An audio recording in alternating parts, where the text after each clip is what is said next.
Poetic beats. Poetic beats.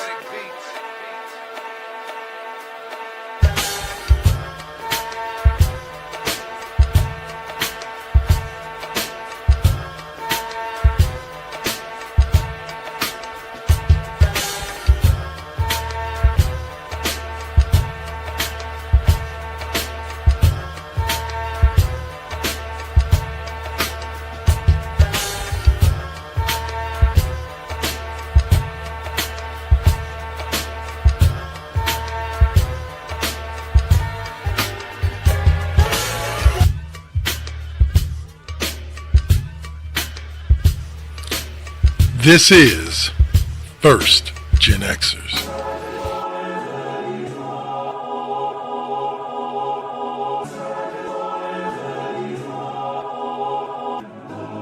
Poetic beats. Poetic beats.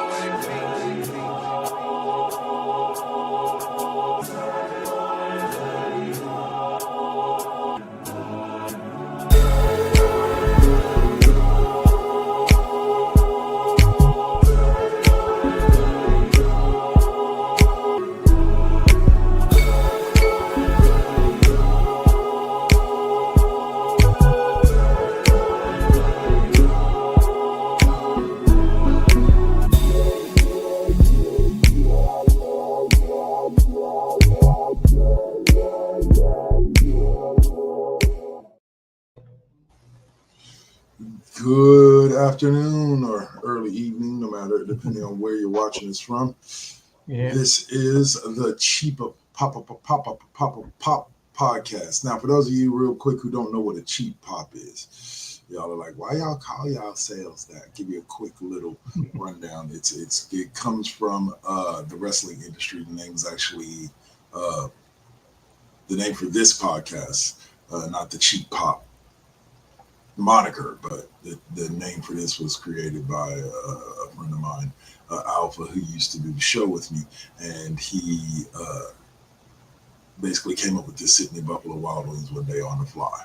It sounded good because at that time we were a wrestling only podcast, a wrestling primarily podcast, and in the wrestling world, a cheap pop is, if you watch SmackDown this week, Tiffany Stratton got about 5 of them just by saying the name of the city that they were in, Dublin, Ireland.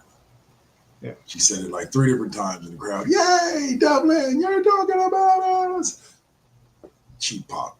It's a cheap pop because nobody's going to boo the city that they live in. So, so it's called a cheap pop. Some folks. Yeah. Well, say Mick Foley used to be awesome at him, and he never hid the fact that that's what he was doing. But at the end of the day, yeah, that's where the name Cheap Pop comes from. So it didn't just get pulled out of thin air. But welcome to this week's edition of the Cheap Pop podcast. As you can see, I am Dark Lord. And we're out of time now.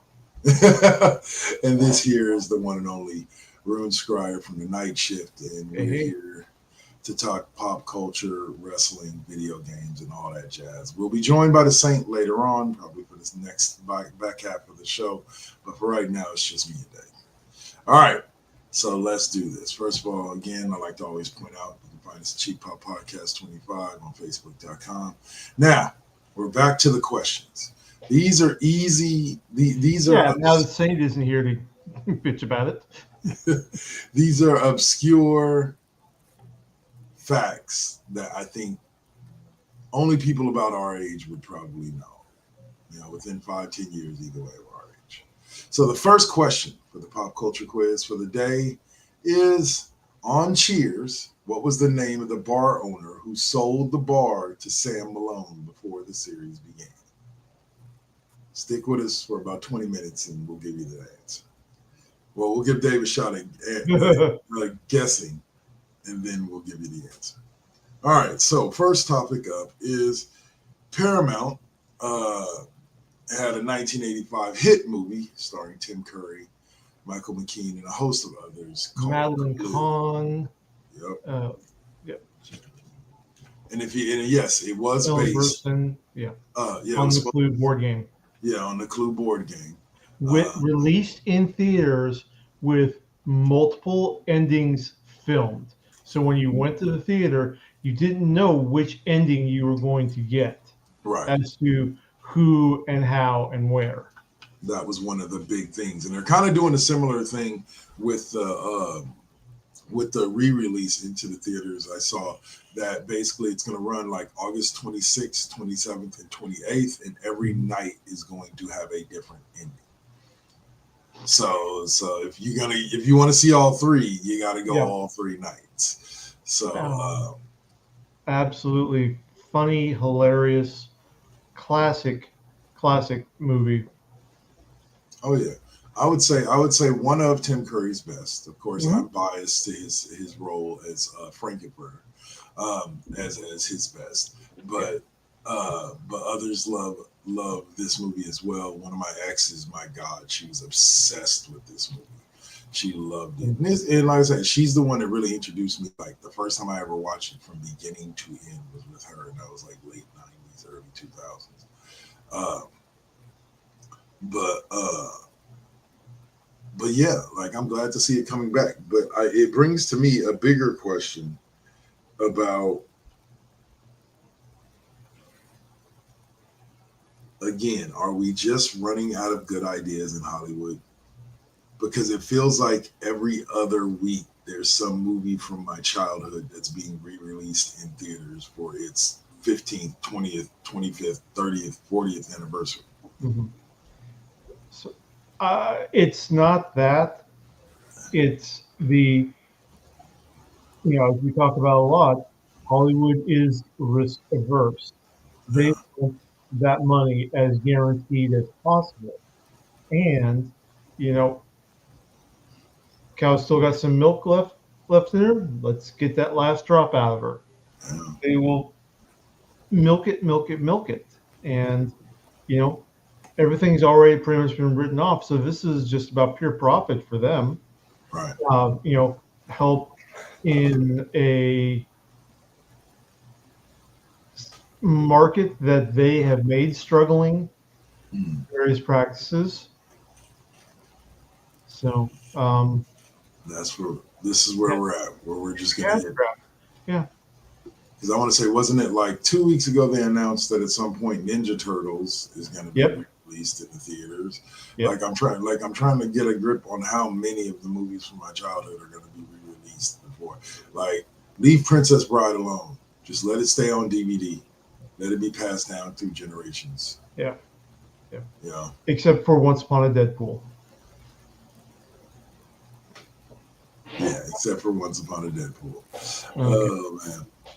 So, so congratulations, because I would assume this means, well, maybe not. I was going to say, I would assume that this means more royalties for Curry and McKean. But didn't Tim Curry recently pass away? So maybe for his estate. No, he's still kicking? Hold on. You want to make sure I didn't miss that. I don't remember hearing anything, but it's a possibility. Yeah, he's still going. Yeah? Yep. Probably in his mid-80s by now. 79. Yeah, early 80s. Rolling around his mansion talking about, I'm just a sweet transvestite. Anyway. Hey, that's my dude right there, Tim Curry. Yeah. One of my other favorite roles of his was in Fern Gully. He was the voice of the poisonous gas, the bad guy in the movie. All right. So, what we've got next. So, you may have heard us talk about the bankruptcy of Diamond Distribution. We've touched on that and kept folks updated. So, basically, a recap is North America's largest distributor of comic books did a very bad acquisition with Alliance Games Distribution. And long story short, Diamond is headed into bankruptcy. But they work on consignment, which is basically the publishers send them their comics, and then Diamond distributes them, and then takes the distribution fees, from the stores and pays back the publishers. Nothing really upfront on that. So they've got months of comics and games and all sorts of stuff in their warehouse that they want to sell as part of their liquidation, which means that the publishers won't be getting their money for the stuff that Diamond has been keeping in warehouse for distribution. So this, as you might imagine, was not acceptable. So a coalition of small press role-playing game publishers and medium size indie comic books, I think Image was in on it.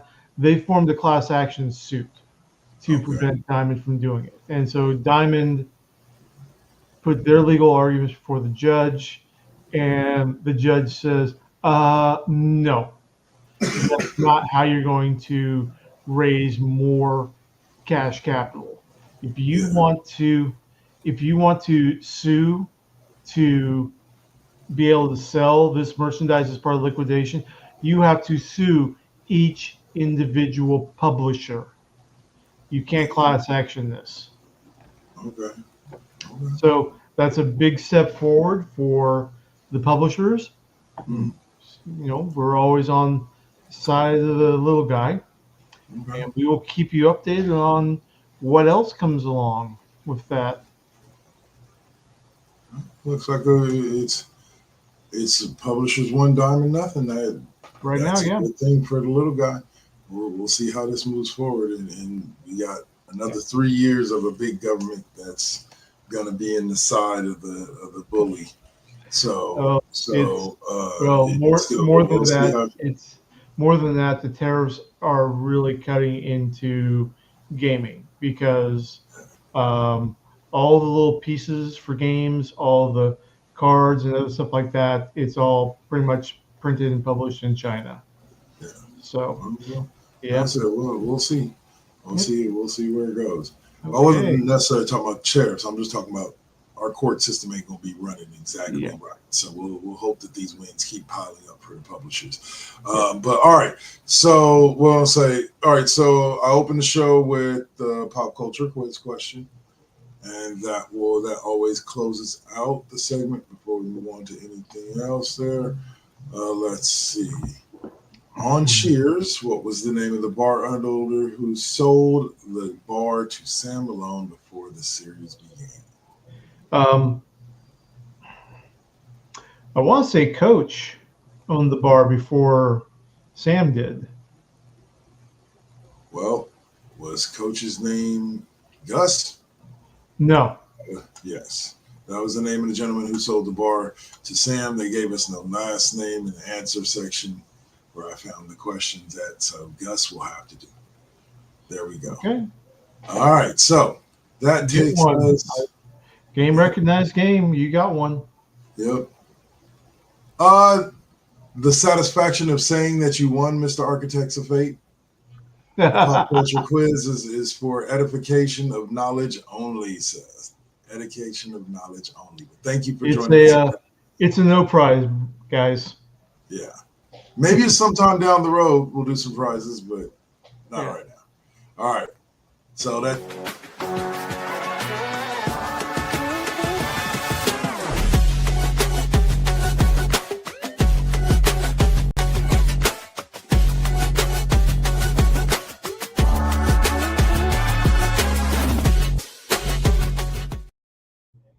Pop culture corner. Okay. So this one, yeah. So I'm going to start off by doing a little bit of apologies for this next because it's going to involve pronouns and we try our best and sometimes we don't catch. But hold on before you get into that. Remember, we open every segment with the pop culture quiz. Yeah. Go ahead. Yeah. Well, I'll say pop culture quiz question. In Knight Rider, what did the acronym KIT stand for? Well, we'll get to that at the end of the segment. Now, as they was taking us into, we are dealing with Bella Ramsey, star of The Last of Us and Game of Thrones, recently said that she would love to play. Sorry, they would love to play Spider-Man because Bella has come out as non-binary. non-binary. Right on. So Heck yeah, I wouldn't mind. and would like to make a heist movie with Pedro Pascal. So Who would? yeah, who wouldn't? But yeah, so that's already kind of the problem with the certain faction of comic book fans are going to just absolutely lose their collective shits if this happens.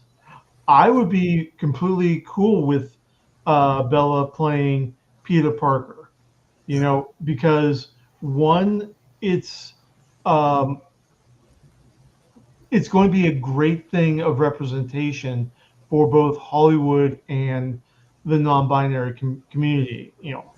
It's something where, if Neil Patrick Harris, who is, God bless him, one of the gayest actors in Hollywood, can play the absolute straight horn dog of Barney in How I Met Your Mother. Yeah. We can have these barriers being broken. Well, let me say it like this. There is always an opportunity to break a barrier when you have a casting director that is willing to look at who is best for the role, as opposed to, now, don't get me wrong, it depends on what the directors want, so on and so forth. But in general, if you're just looking for the best person for the role, and she is the best person for the role, then there should be no issue with. Now, if she goes out there and stinks up the room and obviously wasn't the best person to play the role, then that's a whole different subject. But I've said this with a lot of the gender swaps and or the race swaps of specific characters in fictional writings, in the fact that it really doesn't matter. More than people know. It's a running joke in a lot of TV shows that you see, but it's been done a lot of times where you've had a woman play Death of a Salesman, Willie Loman, in Death of a Salesman. Like that's, if you go back through Broadway and Hollywood and stuff like that, there are plenty of times in which a woman played that role. And all the way back to the Globe, where there were no female actors in Shakespeare's play. I don't care what Shakespeare in Love said. Okay, they were all women and girls in Shakespeare's plays were played by men of varying ages. So at the end of the day, it's not anything new. It's not anything special, and people really need to take, as Saint would say, take several seats, and and just let it go. Now, with all that being said, if Spider-Man doesn't work out for Bella, I think they would be absolutely fantastic as Ghost Spider, Gwen Stacy, in live action. Yeah, I can see that. 100% sure. Like, Architects of Fate said, I would rather have a good actor or actress over canon roles. I'm in agreement. I am completely in agreement. Now, does that mean the next Superman movie should automatically be Supergirl? No, because the Supergirl character already exists. But does that mean that a trans man can't play Superman? No, I'm down for that. Like I ain't tripping, as long as you can play the role well. I'm all for it. It doesn't matter what you do behind closed doors. It doesn't matter what you are, what you look at yourself as when you look in the mirror. All that matters is that you're the best person for the role. And as for the heist movie with Pedro Pascal, like, man, we love seeing Pedro Pascal in everything, man. So yes, we need. Eddie Murphy is now doing heist movies. So I love Eddie, but if Eddie can do a heist movie, then Pedro Pascal can too. Okay. So give me Pedro in that role. Yeah. All right. So the next subject that we're talking about is something that, sir, you know a little bit more about than I. You talked to us a little bit about it earlier. Earlier this month, I believe you brought it up on the show. But Fallout Season 2 trailer has been dropped. It dropped at Gamescom 25, and it says we've got New Vegas, Mr. House, and a Death Claw. Huh? Yes. So we are going to New Vegas for this. And yeah, we actually do see that there is a Death Claw. And if you've never played Fallout, that is the giant murder monster of the Fallout series. This thing will tear through. It's literally like the Tasmanian devil. It just speeds in and Cuisinarts your ass. Kills everything in its path. And Yep. So we do see that in, I'm guessing, the underworkings of New Vegas. Mr. House. Now, I haven't played New Vegas. I do know some of the story, though. Mr. House basically runs New Vegas. He's like Andrew Ryan in BioShock. I would say, or Raven in Twisted Metal. Yeah. So this is all. It's all of him, and we will see. New Vegas is one of the perennial favorites for Fallout fans. So it was made rather than directly by Bethesda, they were working on another project. This was an Obsidian Studios release. Obsidian contracting out to Bethesda. So we will see. I believe that this is where you've seen the meme where the Robbie the Robot type. Okay, there's a Fallout meme where there's like a robot that looks dead on Robbie the Robot, and the conversation is, I have been programmed for your pleasure. Now assume the position. Oh heck no. Yeah. Oh heck no. So I believe that comes from New Vegas. We'll see. We'll see. All right. Well, like I said, it looked like a pretty interesting. I would need. What's up? And we also are finding out a little bit more about Walter Goggins' character Cooper. We're going to see a little bit more about the prehistory before the nukes fall. We're going to see that Cooper was at the Battle of Alaska, which was a pivotal fight between the U.S. and China. That led to the Big Bang, huh? Yep. Well, you need to see season 1, just how they ended, and you realize just how purely evil Vault Tech is. Yeah. And those are the big bads. Yeah. How profit-minded they are. Oh. Okay. So this is a post, not necessarily a post-apocalyptic, but a post-capitalistic society. It's both, yeah. Well, no, capitalism is still going because you still have currency with bottle caps. You still have to buy stuff. There's still lots of bartering going on, but there's manufacturers and store, and there's currency in there. You've got snack cakes that are still fresh after about 250 years. Oh, you mean the Twinkies? No. Twinkie, yep. Yep.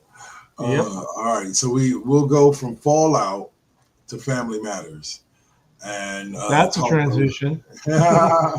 And talk about the fact that the Family Matters alum. I'm trying to find the name of the actor. His name Brighton James. He played Thelma Hopkins son. Yeah. Richie. Richie was his name. Richie the in the cute show. kid. Yeah. And he's trying to get a animated reboot with all of the original cast members coming back, because I believe they're all alive. I know Reginald Bell Johnson is. I know what's her name that played Laura. She still is. Yeah. Obviously, Brighton is. We all know Steve Urkel or Julia White. Want to say, and then I know that what's his name, the cat that played Eddie. I can't think of his name. Darius. It wasn't Darius Slade. That's the name of the cornerback in the NFL. Darius. I can't remember his name, but the kid who played Eddie. They're all still alive, so I could see them bringing it back. Having a PJs style, if you remember that old Eddie Murphy show. Yeah, claymation show. The PJs like have something like that, except animated. Yeah. Or Robin Harris's Baby Kids. But yeah, and it's good to see him like still out there, still doing things. You were talking about that he's, I guess, had a he has been playing the same character for 40 years. 4-0, 4-10.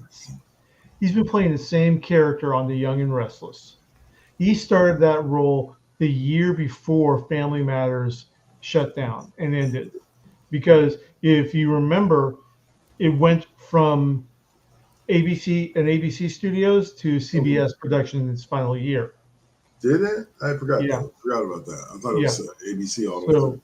Yeah, so this guy, I mean, everyone makes fun of like child stars and the whole trying to remain relevant, fame, the paycheck, etc. This guy doesn't need any of it.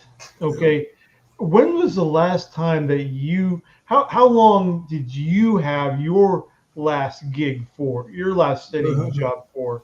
Okay, this guy's had the same job for 40 damn years.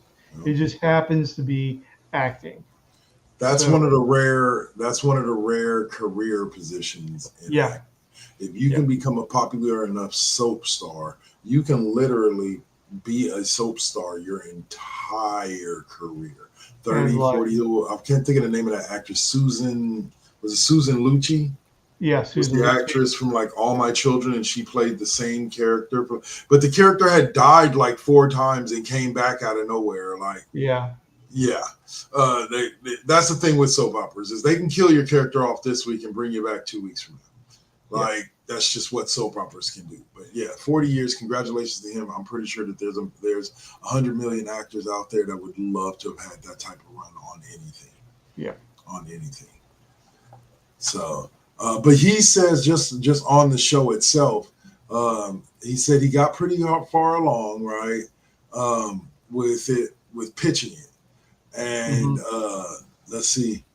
They were at initial script stages with Warner Brothers. Right. And he said that it's sitting in Warner Brothers' hands right now. He's quoted as saying the plan is still kind of floating out there, and he's still trying to pursue it. So there's somebody out there pushing for it. Let's see if it actually leads to something. I'll keep my fingers crossed. Yeah.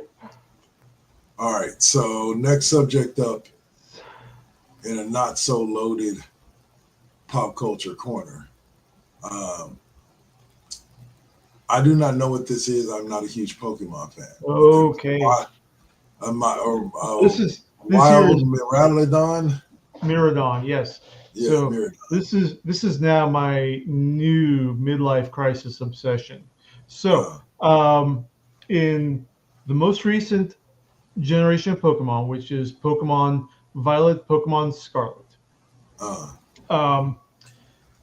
the mascots, and that's the reference for the Pokemon that is like something super rare, core to the story, and appearing on the box art, right prominent on the box art. Okay. But the mascots for Scarlet and Violet are these 2 dragons, and it's only one in each each game. Miradon just happens to be the mascot for Pokemon Violet. Okay. But these dragons, and you meet them early on. Uh, you meet your dragon early on in there, start developing a relationship with it, and eventually it joins you. But it acts as a motorcycle, Ah, transferring you all around in there. nice. In addition to, if I remember correctly, some flight capabilities later on. Okay. So, yeah, that is just absolutely cool.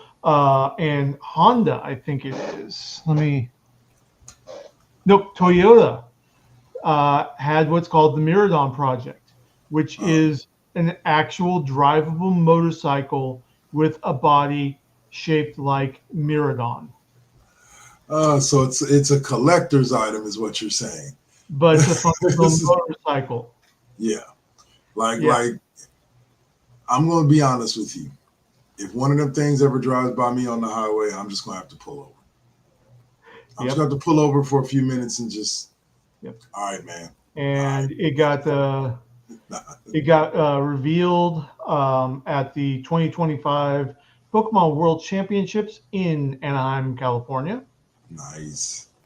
Yeah. Like, yeah, I don't know. Like I said, Actually, no, it's not. It's not a functional motorcycle, not yet. not yet. Toyota hasn't gotten that far yet. But if there's anybody that can do it, see, you know what this is? This is the fact that the generation that grew up watching Pokemon, because I would say when Pokemon really hit, the first one already hit, but like, well, sorry, I got distracted myself. But Pokemon hit right when a lot of the people who were just now starting to work for Toyota, so on and so forth, were kids. You know, for us, I want to say we were in our late teens, early 20s by the time Pokemon really hit, became popular. 96 is when I think the first game came out. Yeah, so I was just out of high school. It wasn't that I wasn't Pokemon age. It was just Pokemon was something that was marketed to people younger than me. So I didn't really take too big of a, I was too busy being cool with my magic cards. Anyway,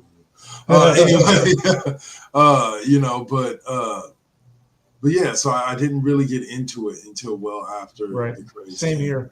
Yeah. But I can see us getting a lot more Pokemon themed vehicles and things like that at random times, just based on the fact that generation is now the engineers and all of that of the companies that are out there today. So this is pretty awesome, though. That is pretty awesome. It looks pretty slick. Let's see what else do we have, and then we have what's up? Oh, and just to finish off, the mascot for Pokemon Scarlet is called Coryodon, which is the exact same thing, only red rather than purple. Scarlet, Violet. Yeah. So, and then there's two different the schools that you go to, and the one in Scarlet is the Naranja Academy, and the one in Violet is the Uvas Academy.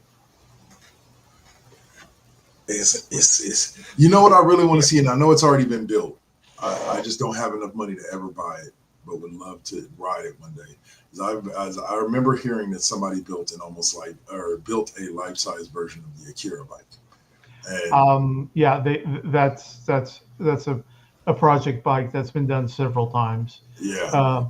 For me, the only motorcycle that I really, really, really want. I want my VR-52 Battler Cyclone. What is that from? From Robotech Generation 3. Oh yeah. The motorcycle that transforms and goes on the personal body armor. Yeah. Yeah. I have to give that. I wouldn't mind having that. Like, give me that. Yeah. There have been several cosplayers who have done the fully transformed Cyclone cosplay. Yeah. I always have to give a shout out to cosplayers because the ones who really put work and effort into their Hmm. costumes, they come out beautiful most of They the do. time. They do, like, wow. And I'll give props out to whoever thought of this, whoever was the first company to do this. But I went to a con a couple of years ago, and there was a booth set up of people who were there specifically, and they had a list of prices behind them to fix your cosplay costume. Like if it rips, if it tears, if something Yeah. happens to it, they will repair it for you and put it back to new. And I'm like, whoever thought of that, yeah, genius. Genius, at every con I've ever been to, there's at least 10 people like, oh my God, my costume. Yep. Take it on down to the booth and go get it fixed. Shit. Yeah.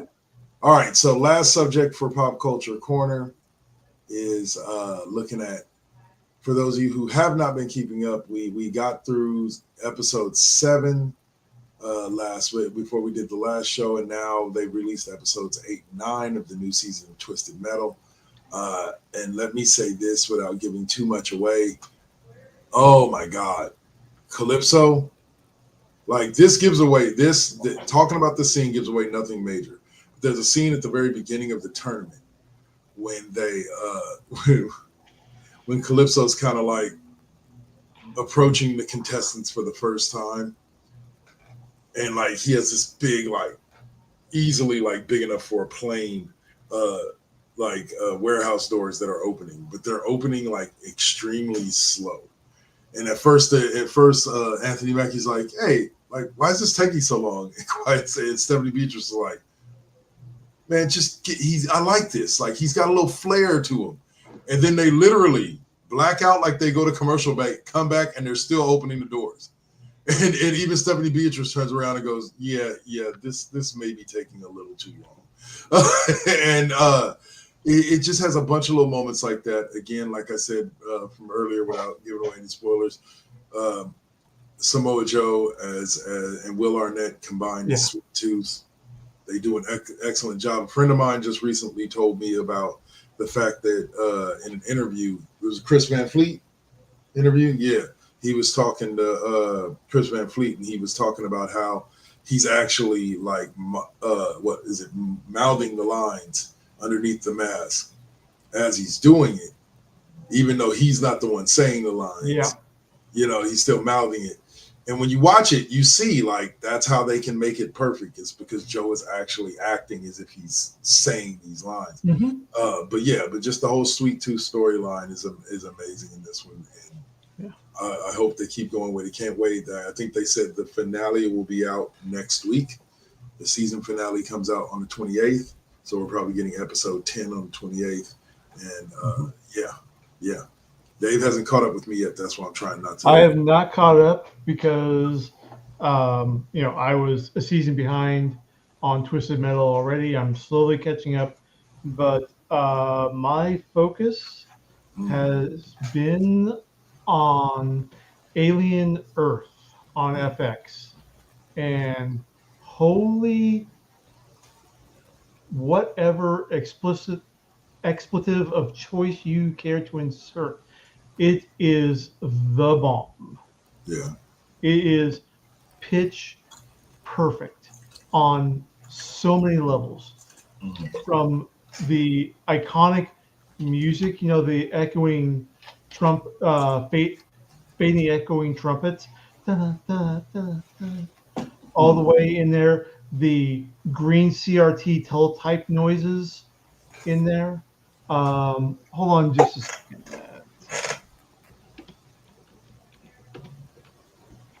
So, and it really ties the entire Alien universe together in a very good way.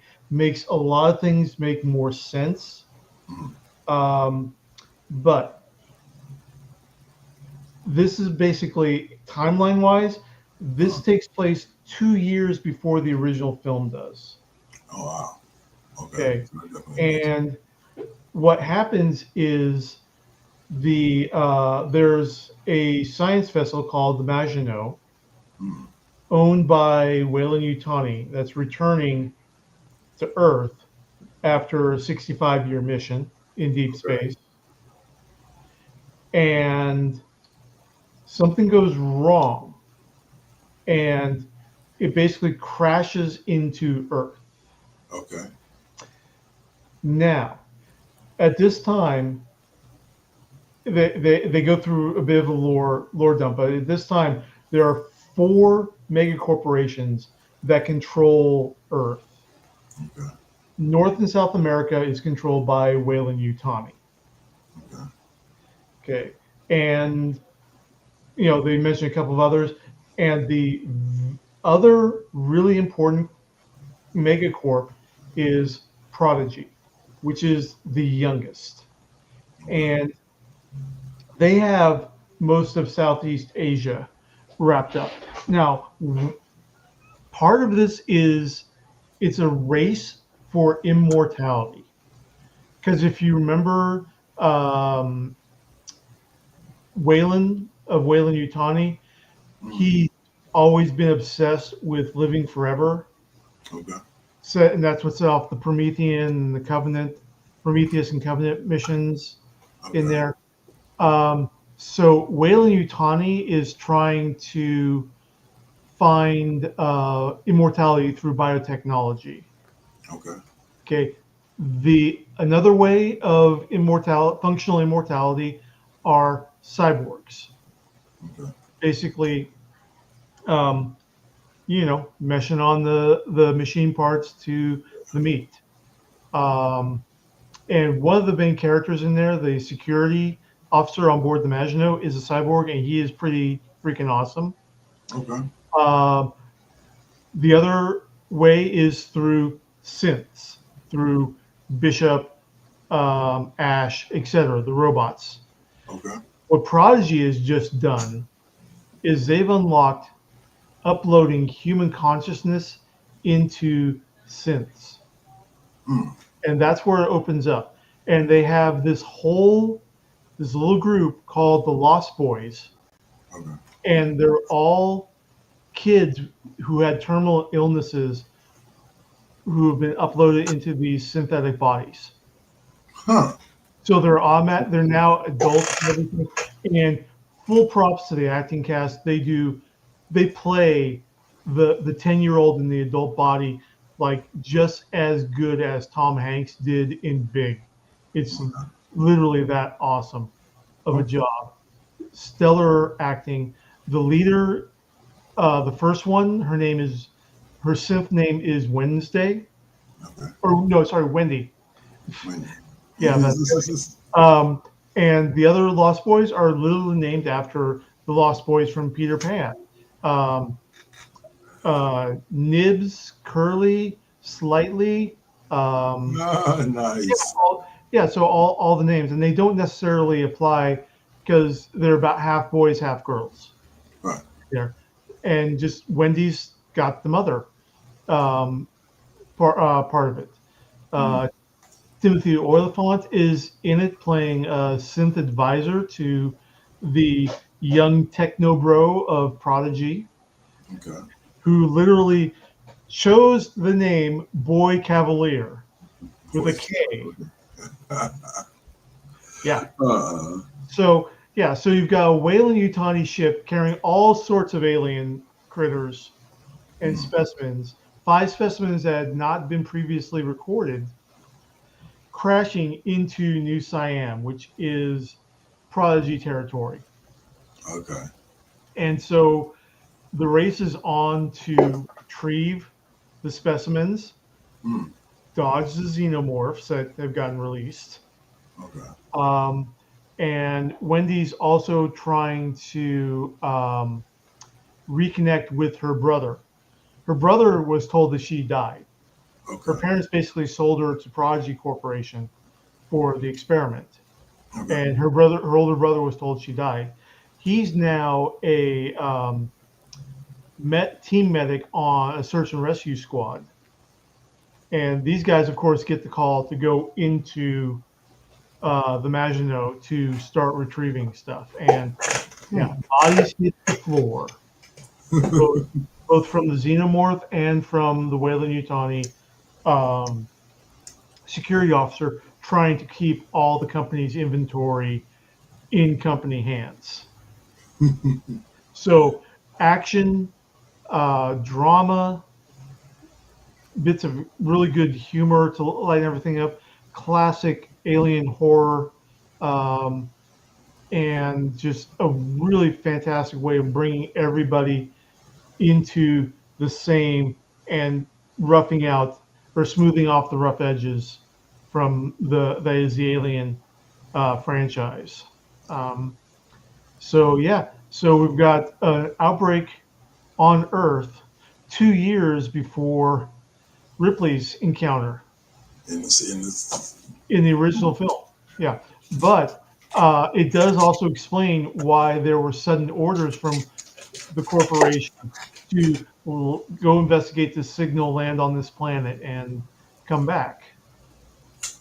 because they had already dealt with, they had Yep. already 2 years deep in dealing with xenomorphs, and now basically it changes the perspective of Alien the original Aliens, instead of making it Alien. Instead of making it a first encounter with the xenomorphs, it's us in the middle of a battle with the xenomorphs That we already. never knew was going on. Yeah. Yeah. So that definitely changes a lot of perspective in regards to the original storyline, you know, as far as where we thought it saw it go as in the original movies. Yeah. And the interesting thing is that it also ties in with the classic Dark Horse Alien comics series, the first story arc. This came out before the Alien 3 was what it was. Okay. Charles S. Dutton aside, Yeah. you know, it was what it was. And Dark Horse had created a story arc before that was in production. And this time it's Hicks and Newt wake up and Ripley on the Sulaco. Ripley's gone. Nobody knows where Ripley is.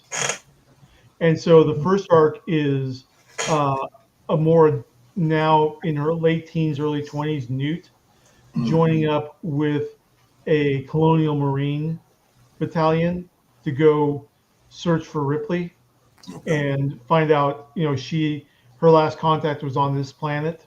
Yeah. And Hicks is joining in. The thing is that the Colonial Marines, they're all synths. They're all synths now. Yeah. Okay. I said that sounds extremely interesting. Yeah. It's on my to watch list. Just go watch it. It is top to bottom, 10 out of 10. No notes. Don't change a thing except make it longer, because it looks like there's just 2 more episodes left. I think it's only a 7 episode series. This could be a regular series. I'm trying to also. It's so expensive, so. I'm also trying to catch up on. That's the other thing on Hulu. I'm trying to catch up on is the new season of King of the Hill. Mm-hmm. The updated new season with an older Bobby and an older Peggy and Hank. So the Aliens will be on my list with that to watch fairly soon. Yeah. Like I said, it's not that it was I had anything against the Alien movies. It was just I never. Yeah, there's just so much stuff to watch right now. Yeah. Yeah. But yeah, like I said, oh no, I was just talking about the series in general. Like I really didn't get introduced to the Alien series really until close to around Alien versus Predator. Also, yeah. So like the first few movies, like those Easter eggs may hit me if I go look them up, but watching it just myself, they probably won't hit me. I've only seen that movie like twice, and the last time I saw it, I think I was like 13 years old. I'm old. So all right, so let's wrap this segment up before we move into the commercial break, and then like I said, hopefully we'll get the Saint in after that. Let's answer this pop culture quiz question, and that is, what in the TV show Knight Rider, what did the acronym KIT stand for? Knight Industries 2000. That is correct, sir. While his car was Knight Automated Roving Robot. Goliath was just Goliath. Goliath was just Goliath. Oh, man. For those of you who don't remember, who was it? Who was it that was the driver? It wasn't David Hasselhoff. Was it Hasselhoff? Yeah, David Hasselhoff, Michael Knight. he used to play Michael Knight, and like, yeah, that was back in the days of Airwolf and all of those shows. Airwolf, like Blue that. Thunder. Yeah. Yeah, So with Dick Buckus and Bubba Smith. Yeah. heck yeah, Magnum PI, Hawaii 5-0, 5-0. all of them Well, songs, all of them shows. Actually, yeah, Hawaii 5-0. When they shut down production in Hawaii for Hawaii 5-0, the cinematography and set teams, they just stayed and transitioned to Magnum PI. That's insane. That's insane. I was talking with my daughter and a friend of mine the other night about about Nick at Night. Yeah. And we were trying to think of like maybe what shows they would be showing on Nick at Night now, because as you always remember when watching Nick at Night was about a generation behind however old you were when you were watching it. So for me, when I started watching Nick at Night, it was Dobie Gillis, Patty Duke, the Munsters, Car 54, Where Are You, Get Smart, you know what I'm saying? Those type of shows. Yeah. Then as I became a little older, it was like Mork and Mindy, Facts Alive, you know, and shows like that. And then by the time I was in my 30s, which was the last time I watched Nick at Night, it was the George Lopez show and Full House and all of that. So at the end of the day, it's funny how Nick at Night has always been a generation behind, but with good reason. You know what I'm saying? I probably wouldn't have been exposed to those shows had it not been for Nick at Night. Yeah. You know, my parents weren't, my dad was a fan of Dobie Gillis, but he never talked about it. And then my mom and them weren't really a fan of like Patty Duke or any of those other shows like that. So, all right, y'all. So we're going to take a pause right quick. Actually, let me go on ahead and upload this. I forgot to upload the commercial block. That's why I need to trim it down so I can upload it permanently. Let's see.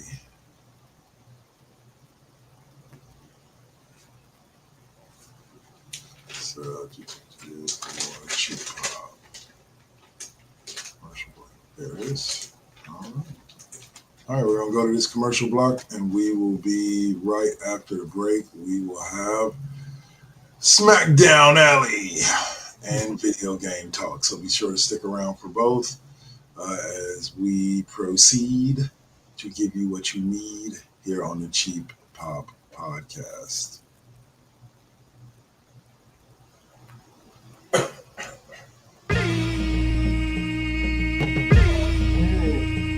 This is now versus then. This is now versus then. Get on your mark, let's go. This is now versus then. Burning up your radio, still turning up the heat with Poetic on the flow. Got you moving to the beats with the Saint as your host. Shout out the collective, hold it down, we gon' clown, that's the lesson. Where Generation X meets Generation Next, with them bangers from the east to the south to the west. Yeah, this how we do it in Sacktown. Slide to the studio, yup, it goes down. Everybody fall through, these beats gon' pound. Waking the game up, told you it goes down. And this is only the intro. Turn the mics on, shout out to my kinfolk.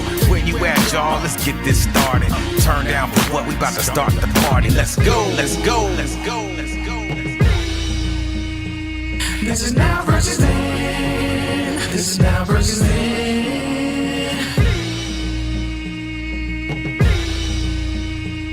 This is now versus then. This is now versus then.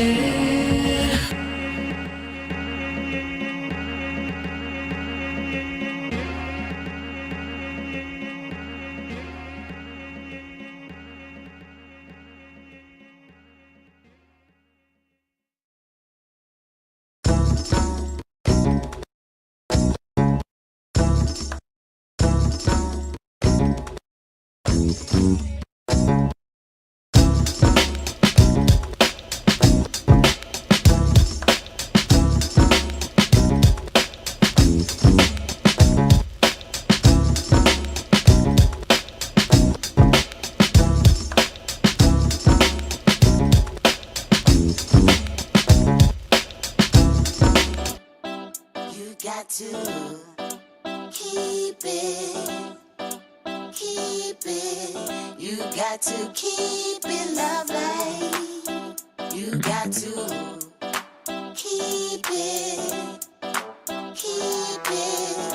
got to keep it lovely. the struggle. I ain't even giving up on whatever I wanted. The tragedies I've seen, I can't even stomach.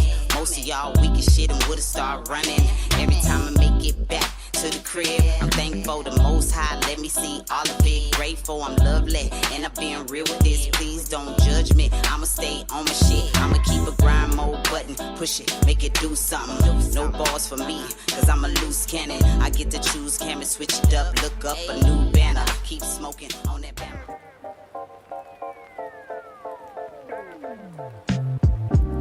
So we're gonna get to talking some NBA free agency. Dolphins trade Jalen Ramsey. Anyway, so we'll start out with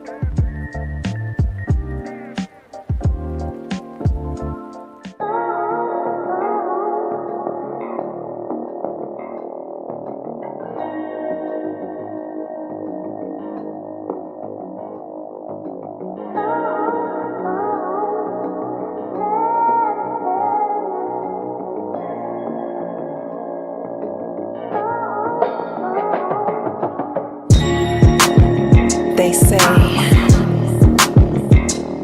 that beauty is in the eye of the beholder. But the definition of beauty is distorted. Yeah. Come on. Searching for yourself, so insecure about the way you look, so you go to Miami. You can't find the love within yourself.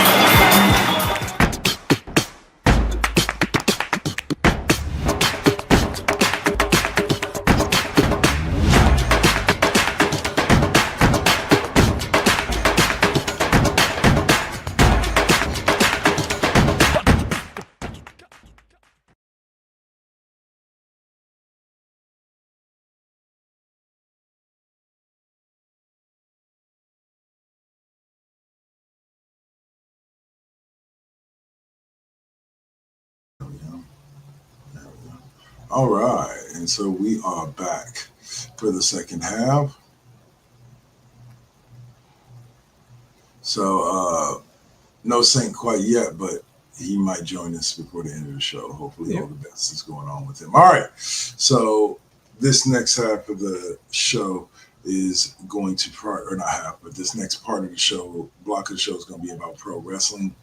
And then we get to the video game talk, Tech Tinker's favorite part. Don't know if he's tuning in today, but he hasn't been in the comment section, so maybe he'll tune in a little later too. All right, so we will use that to spin us into bang, bang, bang, and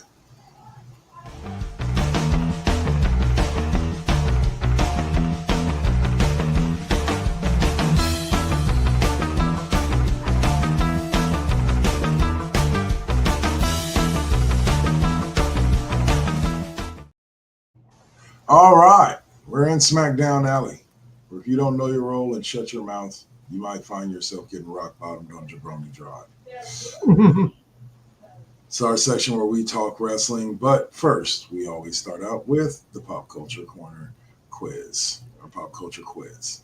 So this one is, which 1980s TV series was the first to feature a very special episode addressing the dangers of child molestation, starring Jump as the villain? All right. So we'll let Dave sit with that one, and he'll be able to toss us in there. That is seared into my memory. Yeah, sir. Yeah. I'll say. All right. So Monday Night Raw is we're going to kind of kick off a little review of Monday Night Raw with a story that kind of came out of Monday Night Raw as what was it? At a certain point during the show, where is it? We have to jump forward to it. Was that on SmackDown that she came out? No, it was on Raw when Naomi came out, right? Yeah, they've done both. Did she do both? I thought she just did SmackDown or Raw. I'm pretty sure they did both. I mean, they announced it the Friday before Raw on Stephanie's show. Right. But she did the promo that she did with Mhm. Adam Pearce on That Monday was Night Raw. Yeah. So why have they not? Oh, there we go. An update from Naomi. I was like, why didn't they mention it? Anyway, so for those of you who don't know, congratulations are in order. As she said, the bloodline, it will be continued as we have Jimmy Uso and Naomi announced that she is pregnant and will be vacating the women's title for now. Yep. I thought they did a really, really good job with her and how she cut that promo and keeping her heel. Yeah. Yeah. And they did, and all the congratulations have been on social media have been absolutely perfect kayfabe. Yeah, very much so. And Becky Lynch had, yeah. I'll say Becky Lynch had the best response to me. He goes, "How weak, relinquishing her title because she's to go have a kid. How weak." As we all know, Becky before she had her kid had to give up her title so that she could go. Naomi's response is, "I learned it from you," basically. Yeah. Hey, there's Tech Tinkers. Hey, guy, how you doing? Yeah, but I'm expecting that baby to come out with entrance music. Ooh, so it's just me, Unc. That's just me, Unc. I don't know about all that. Like that might be a little painful for Naomi. But no, no. But it's the word has it they've been trying for a very long time. Yeah. So big ups and congratulations to both. Everybody is just congratulating and maintaining kayfabe in there. I think on SmackDown, Sami Zayn was made an honorary uncle. Yeah, he was by Jimmy Uso. By Jim, by Big Jim. Like, they. That reminds me of the segment on SmackDown with Solo Sikoa, talking about the baby's going to want to be just like his uncle Solo, because of course Solo's got to remain cocky. But we actually kicked off Raw with the Vision, which is, for those of you who don't know, their official name is not Braun. That is what commentary was calling them, but their official name is the Vision. The Bronze. Seth and the Bronze. So, which makes sense. Like that name makes sense because Seth Rollins is the architect, the visionary, and Braun Breaker and Bronson Reed are his vision. So I expect them to hold tag team titles at some point in the future. Oh yeah. Right now, no. I will say this. I mentioned this to several wrestling fans that I know recently that the Shula Fala is my favorite gimmick right now. I love that gimmick and the tribal thief. Yeah, the tribal thief. Yeah, that is fantastic. And here for that. And bravo to and big bravo to Bronson Reed for bringing that back, because like a lot of people don't understand exactly how big of a thing it was back in the day to get your ass whipped and have somebody take your shoes, and walk away with them. And then on top of that, to be wearing them around their neck as they walk around town. Yeah. Mwah, chef's kiss. I love it. Yeah. I love it. Let's see.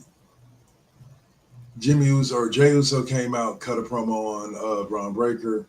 Heyman invoked the names of Sandman, Sabu, Rob Van Dam, Tommy Dreamer, and the Dudley Boys, all of which are ECW alumni, as they were in Philadelphia on Monday night. Yep. And they challenged if Braun Breaker. I ended up being Braun Breaker versus Jey Uso for in an Extreme Rules match in the main event. So I was happy. Yeah. That match was followed with a match between Io Sky and Raquel Rodriguez. A match that I believe Sky won. Yeah. But was attacked after the match by Little Roxanne Perez and her fine ass. And Raquel Rodriguez, only to be saved by, not who you think, not the Kabuki Warriors, Rhea Ripley. Yep. So I had fun. I like that one. I like that one. It's nice yeah. getting mommy back, you know, being Yeah. a good guy. And you know, I suspect that Rhea's going to be, I mean, title matches aside Yeah. in there, because I think Clash in Paris is now going to be just a straight triple threat for the women's championship since Naomi relinquished it. I don't think they've announced anything yet. I Okay. thought they were supposed to address that tomorrow on Raw. They just left it as is. I could see them going in that direction, but I don't think anything's been announced yet. We'll be looking at the card for Clash in Paris here in the next about 20 minutes or so. So we'll take a look. But I could see Io and Rhea partnering up every so often as like the new Damage Control. Well, Io and Rhea were a tag team before. I believe they actually did win the tag team titles at one point together. So, like, they have a history, a friendship history that they could work with there to put them back into that tag. I think that'd be good, and also plays into the heavy nostalgia factor that Trips wants. 100%. I'll say, and then that led us to a backstage segment in which Asuka yelled at Rhea because Rhea asked her where she was when Io was getting her butt beat. And Asuka was like, Io asked us to stay out of it. So we were staying out of it. Who are you to save her? And Io yells at both of them something in some language. I don't even know if it was Japanese. And just walks off. And meanwhile, Kari Sane, looking like the 10-year-old child of an impending divorce. She's just like, I don't know. And she just kind of shrugs her shoulders and then walks off again in the segment. But that match or that backstage segment led into the next match, which was one of my favorite matches of the night. Mainly because I've become a huge fan of Penta. Not that I wasn't a fan of his before he got to WWE, but I became an even bigger fan since he's gotten to WWE. But I have to take this moment and say, the match was, let's see, Bleacher Report gives it a C+ grade. I would give it at least a B-, but there's not much difference between those two grades. But I have to give a nod to Xavier Woods. His character work in general right now, is amazing. Like him and Kofi alike. Yeah, you know, I just started. I'm trying to find the Dimension 20, the collected archive for Titan Takedown, which the first episode is on YouTube for free, but this was Brenly Mulligan, who is a well-known celebrity DM, and DMing Xavier Woods, Kofi Kingston, Chelsea Green, and Bailey in a ancient Greece pro wrestling inspired D&D game. Yeah, that's something I'm gonna have to look up. That's amazing, and it is absolutely fantastic. Because apparently Xavier Woods is kind of a big TTRPG geek. Yeah. I would say I would label him as a gamer. But when I let me clarify for people, when I say gamer, I'm not just talking about a console gamer. I'm talking about somebody who's on console, PC, tabletop. Shit, they'll sit down and play Monopoly with you. They're just a gamer. They love to play them all. And I think Xavier Woods feels like that type of guy. Like if you were just kicking it with him at his house and you were like, hey, dude, let's play a round of fucking like Operation. He'd probably be like, I have that in my closet. Let me go get that shit. You know, like that type of stuff. Because he's definitely a gamer dude. But like I said, his character work right now as far as being a heel. It has been fantastic. Yeah. I want that hat. I want that hat that Penta danced with last week. Like that hat with the brim that's I want that hat. I was so many memes came out of that hat, Yeah. especially in regards to like it's like Xavier Woods walking up like he's an investigator in medieval Korea. Actually, what the memory it triggered for me was Big Trouble in Little China. Mm-hmm. Raiden, and how that hat, like the hat that Raiden Yeah. wore, was way too big to him and came down across his brow. That's what it reminds me. Or I'm pretty sure, knowing Xavier Woods, it's a reference to a specific anime character. Yeah, I mean, Like, I love that. Yeah, on Raw he was saying that hat cost me $12,000, and then social media, like the next week, it's up to $18,000. It's up to 18. Let's say, you want to hear something funny? Is that we used to do that a lot. We used to talk about stuff like that a lot. Was I think it was Jericho's second run in WWE when he had the glitter jacket or the jacket that lit up. And I remember, I think it was in an Asylum match with Dean Ambrose, and Dean Ambrose like just basically fucked up the jacket. He's like, "Oh my God, that jacket cost me $15,000. Do you know?" And I'm like, by the way, tangent. There are rumors that Dean Ambrose is going to be coming back. I won't believe it until I see him walk out on stage. Yeah, exactly. But I can believe that he would, because pretty much a lot of people that are gone from WWE, their major issue that they had with WWE is now gone, long gone from the company. And Vince McMahon. So I can see a lot of them there's talk there. I've heard rumors that Jericho may come back, but I doubt it's going to happen. And I won't believe it until I see them actually walk out on stage, because I'm telling you, I don't know. Well, I can't say that. He's far enough removed from the Dean Ambrose character that I could see Triple H bringing him back as Jon Moxley, instead of bringing him back as Dean Ambrose. Yeah. But I don't know. Like I said, I would love to see it. I would love to see a full Shield reunion, not just Roman and Seth working together, but a full Shield reunion just for one night, even if it was just a one-off and he just came back for one night. Yeah. For a main event match or something. All right. So you're stretching your arm. But yeah, so after that was go ahead. Yeah. No, go. I would say after that was one of my favorite matches of the night as well, and Mr. Iguana and Dragon Lee teaming up to take on the Judgment Day. And Mr. Iguana is always amazing to watch. Yeah.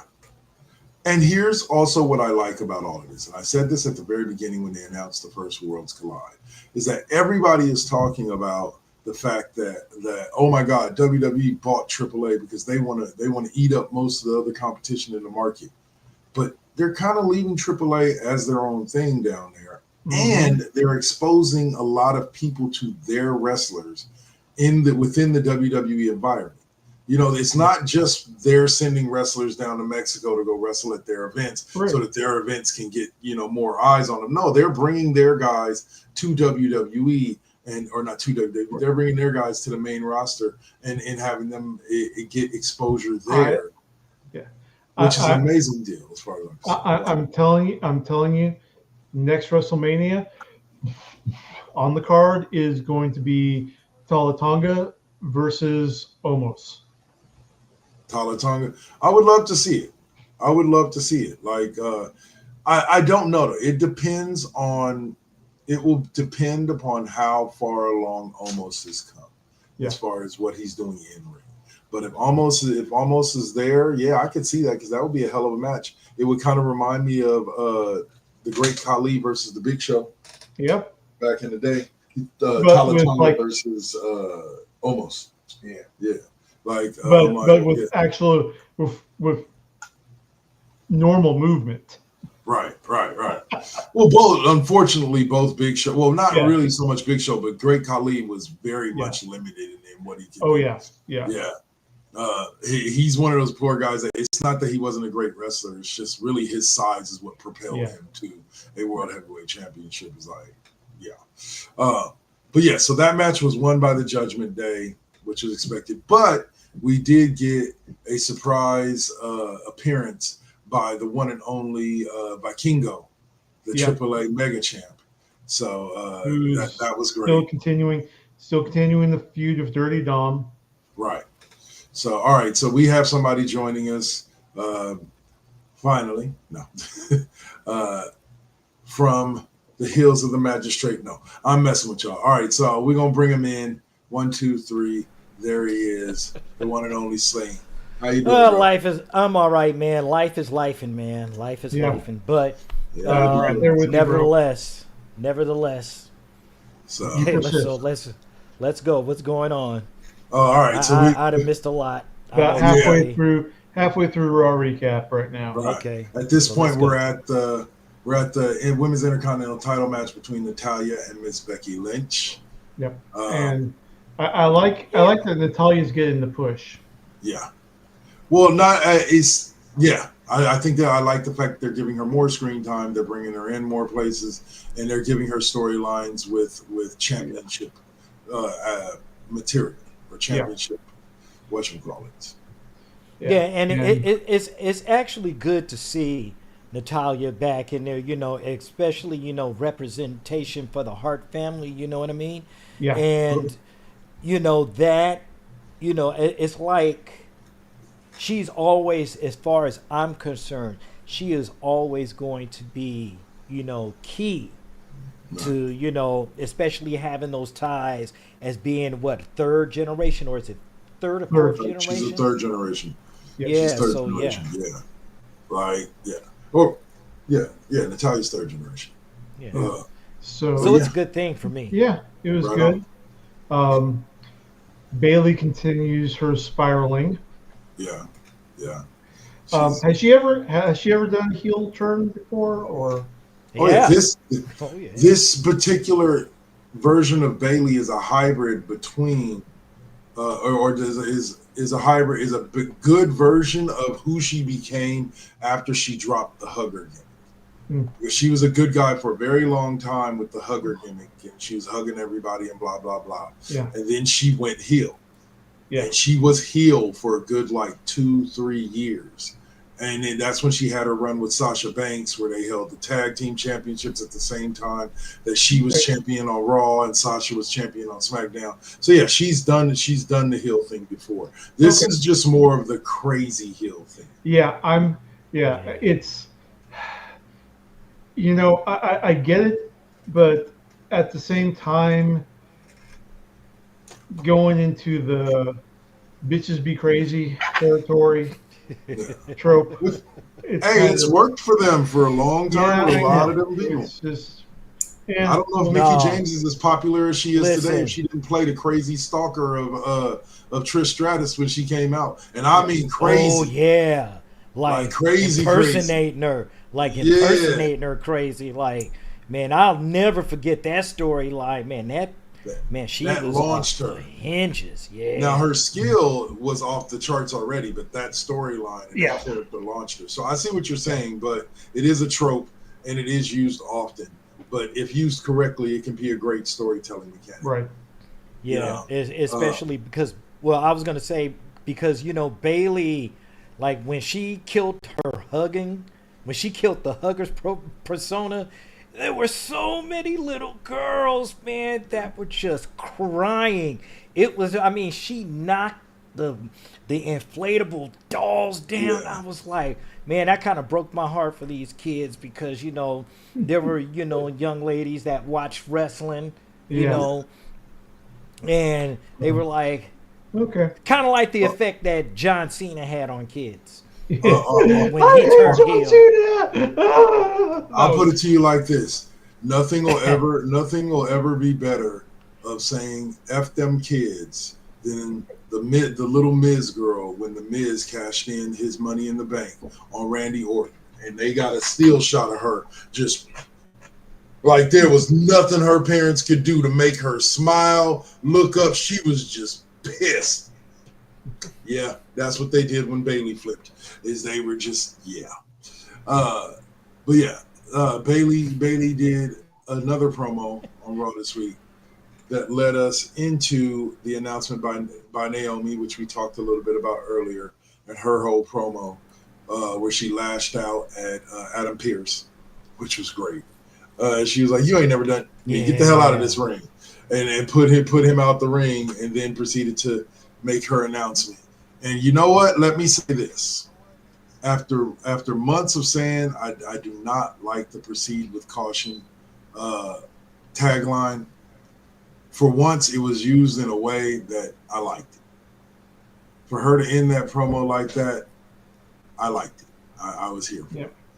So what are your thoughts on Naomi's announcement and promo? I liked it. Like you mentioned earlier, it was perfectly in keeping with the character in there. And it's everything you expect, where it's like, I'm gonna lay this down for a bit, but I'll be back for it. So it worked really well. And what I liked the most was just all the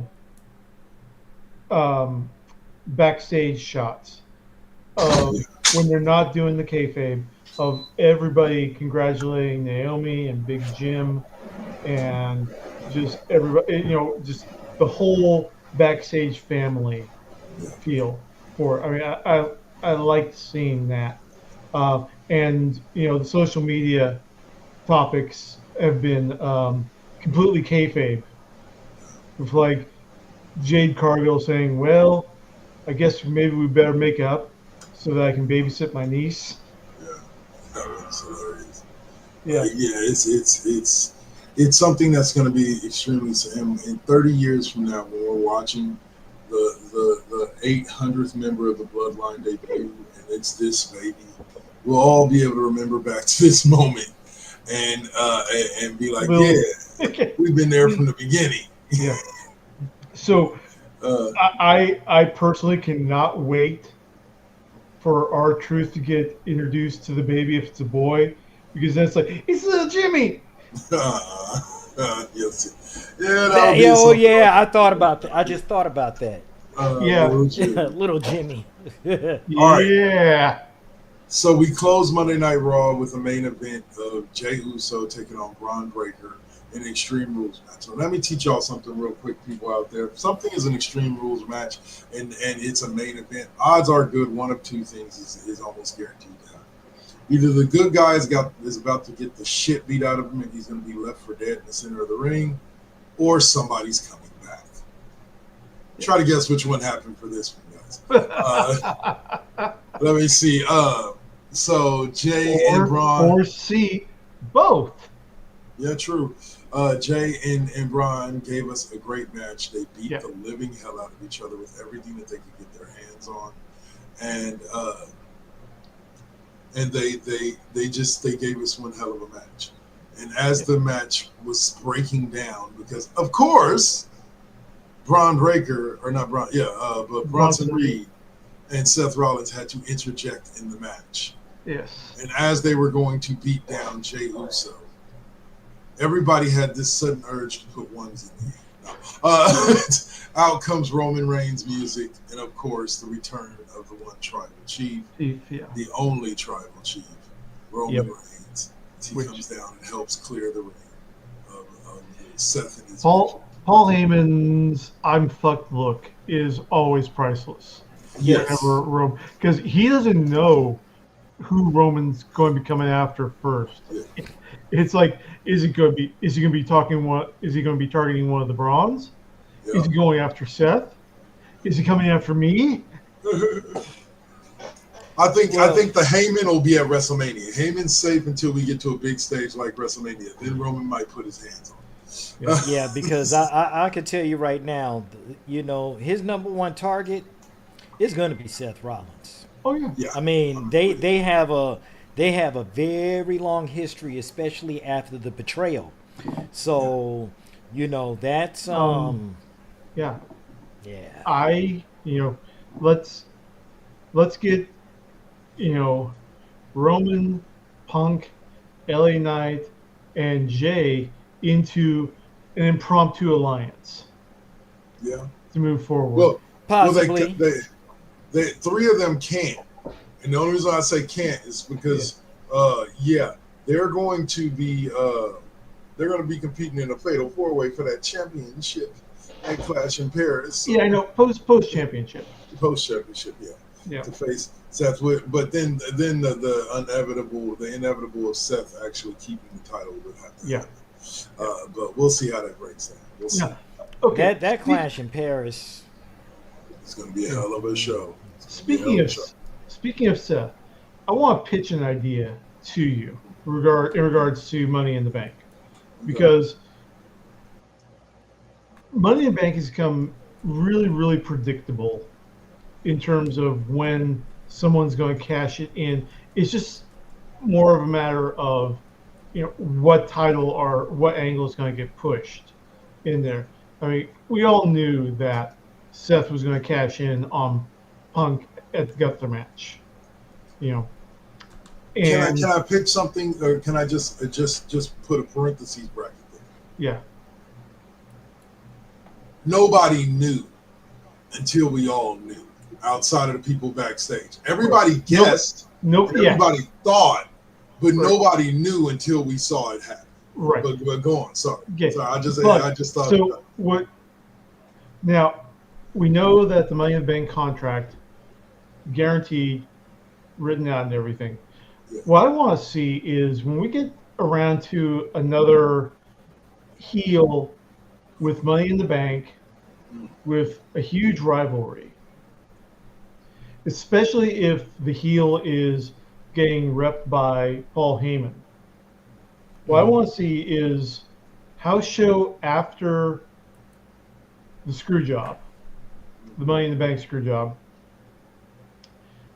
The one who had it and got taken away, or the Money in the Bank winner comes out with their new championship, all happy and boasting and and then the one who won at the PLE and got taken away interrupts, comes out and says,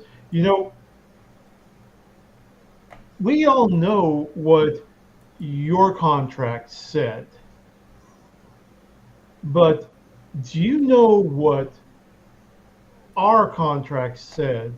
Me and the one that wrestled, and it turns out that the contract has a stipulation that if Money in the Bank gets cashed in at on this title, that whoever had one gets an instant rematch in the next house show. Well, okay. There's only just to break up the monotony. Well, let me say this. The one thing that's different is that, or the one thing I would say, and again, not knocking the idea, I think it's a funny little twist on it. I want to say about 50% of the time, the previous champion chooses not to, or should I say, creators chooses not to have them cash in their rematch clause. But I could see where you're going with it, but again, to an extent, what you got to protect is the prestige of the Money in the Bank. Right. And so in order to keep that, it's always, because I want to say, in about 60% of the cash-ins, the champ that dropped it did get a rematch. You know what I'm saying? Like I want to say John Cena, like when Edge cashed in on John Cena, Edge didn't go off to another feud. That Money in the Bank cash-in kicked off the Edge John Cena feud, because John Cena at the next pay-per-view then got his rematch for having lost the title to Edge at the whatchamacallit, and then they went back and forth. So at the end of the day, a version of kind of what you're saying has already happened, except that it wouldn't be as instant as them getting a rematch right then and there. But even if they did, here's from a booking standpoint, here's kind of the ups and downs of it.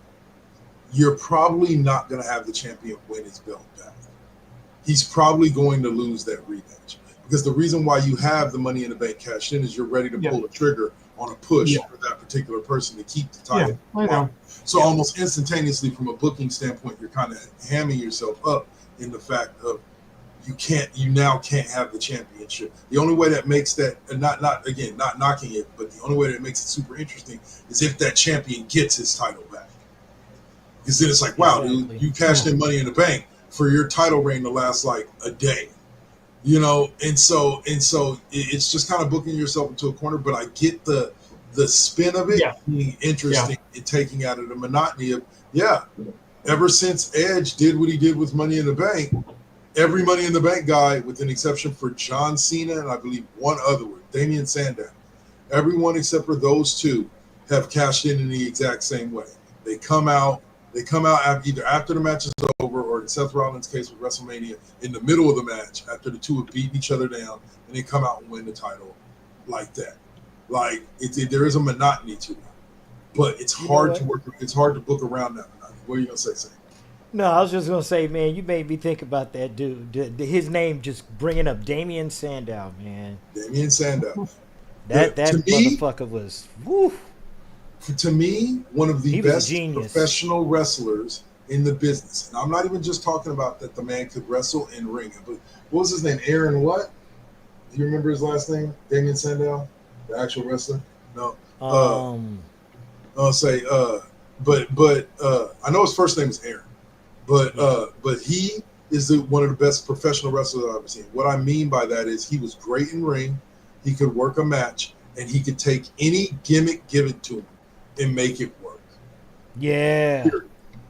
Period. Like I said, the man was given the stuntman gimmick. Stunt of the Miz. The dumbest gimmicks I've ever seen in my life, and that man made me love it. Aaron Stevens. Aaron Stevens, that's his name.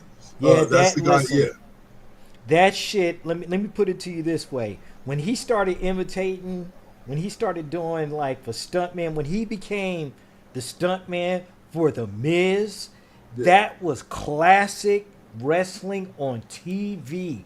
I was glued to Raw.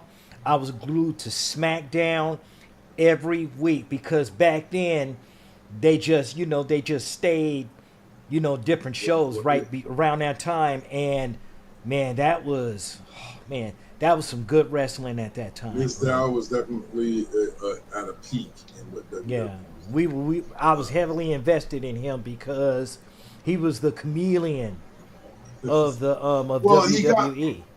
He got me when he started taking the Miz's bumps from outside the ring.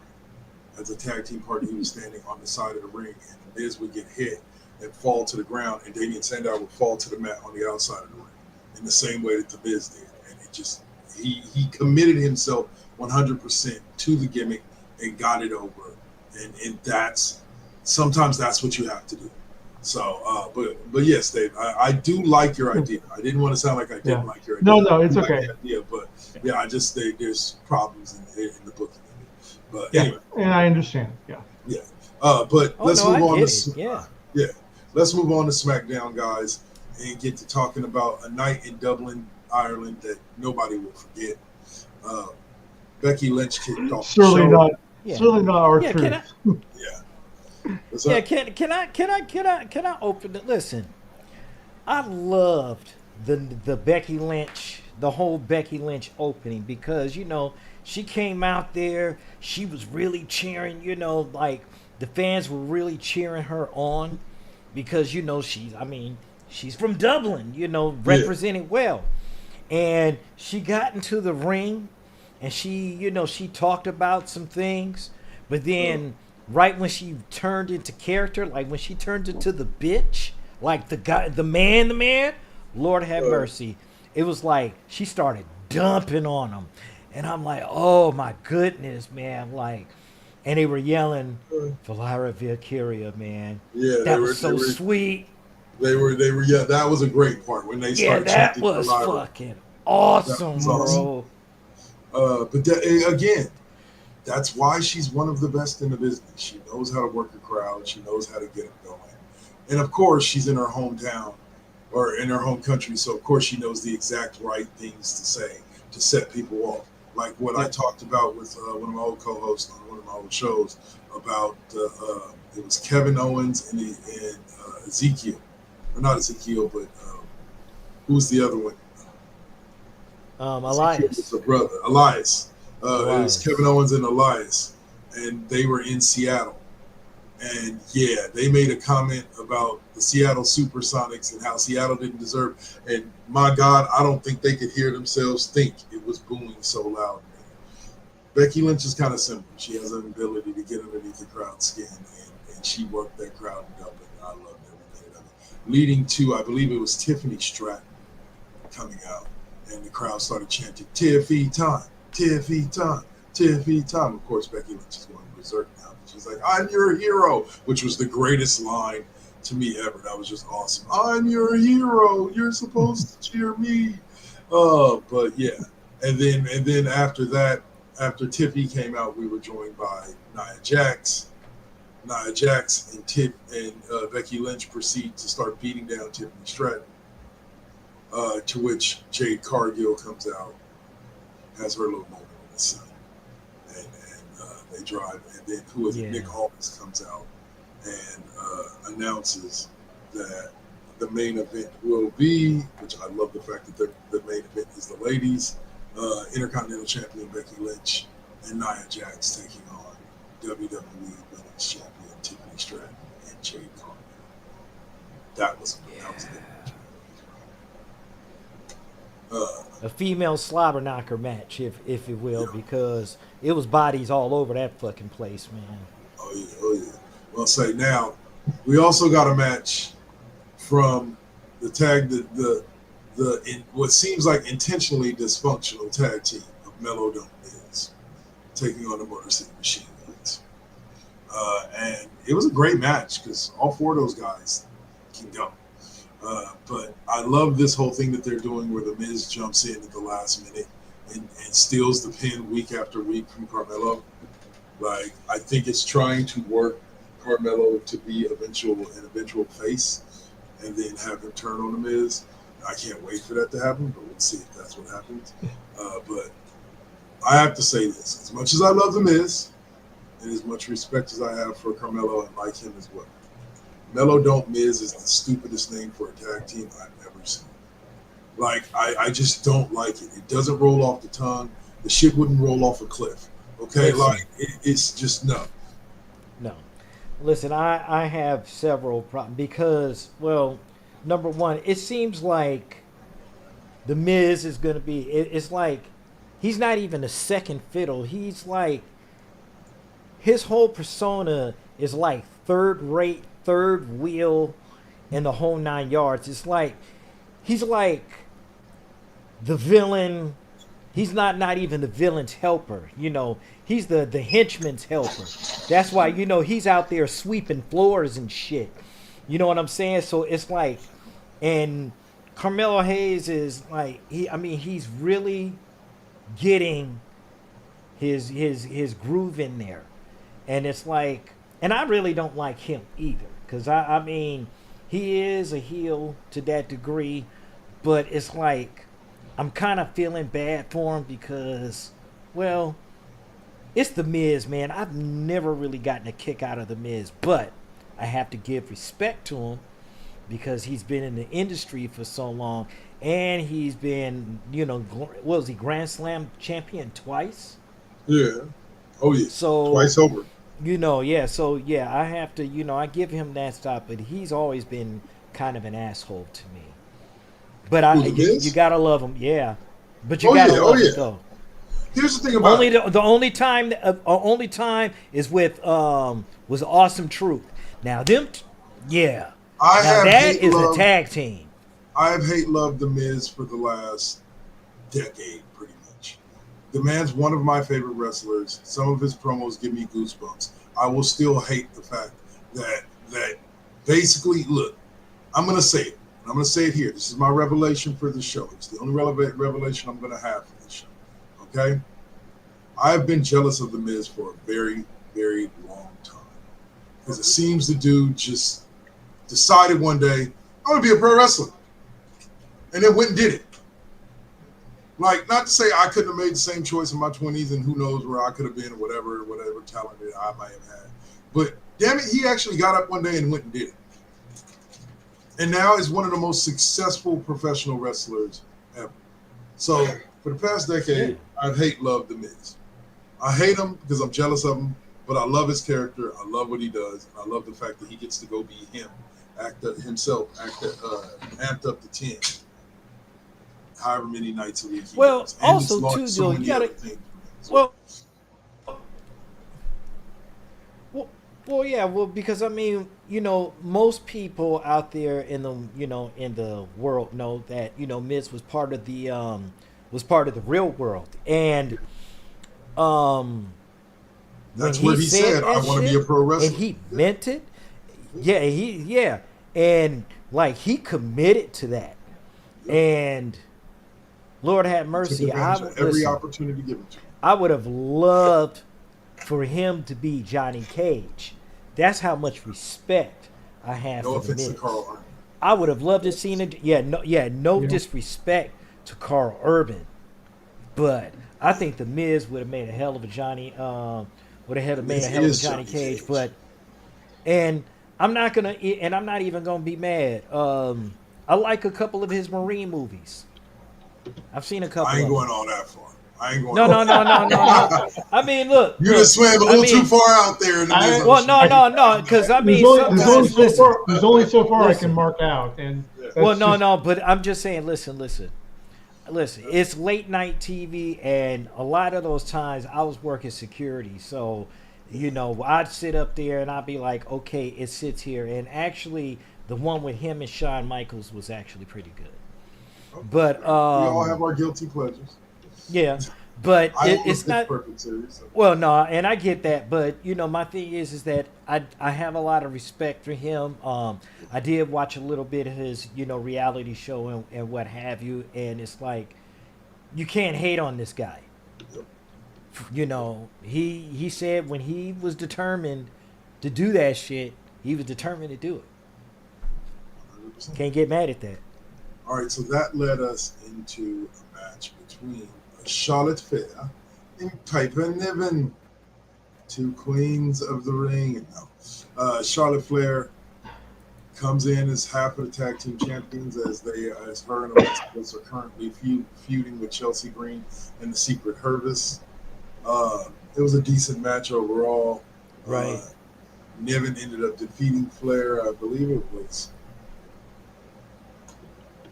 Yeah, no, I think she got the pin of Charlotte, but now that helps further the feud for the tag team championships that are going to go on. So I don't know. I enjoyed this bit. I enjoyed this match, and I keep saying it, man. Charlotte Flair is starting to grow on me, and I hate to say it. Eventually, I'm gonna hate her the same way I hate the Miz. All right. So that led us to John Cena's final promo in Ireland. I'm not going to sit here and say it was the best promo I've ever heard, but it was an amazing promo. It definitely was. Oh, hell yeah, man. I like the way he dug into Logan Paul, and I like the way that there was no, I like the shut up kid, I'm talking. You know what I'm saying? Yeah. But here's the one thing that blew my mind about it. I didn't realize that Logan Paul was actually taller than John Cena. I was like, I just thought John Cena was at least Logan Paul's height, but I guess Logan Paul's a little taller than John. But other than that, like I said, it was a great promo. Logan Paul played his part almost perfectly. I always say this, as much as people may want to say Logan Paul don't deserve to be there. I think after 4 years, he's proven he deserves to be there. And I don't think he's ready to hold a championship and carry the company like that. But I think not yet. He ain't ready. He ain't ready for that. He ain't ready for that. Because my matches and he'll be all right. But you know what though? For me, this promo was really great, because when John Cena dug into him, he talked about the dark matches and shit. He was doing televised and dark matches. So it was he really started to really dig his heels in or dig his claws in, and I was like, damn, man, he really bit into his ass chomp.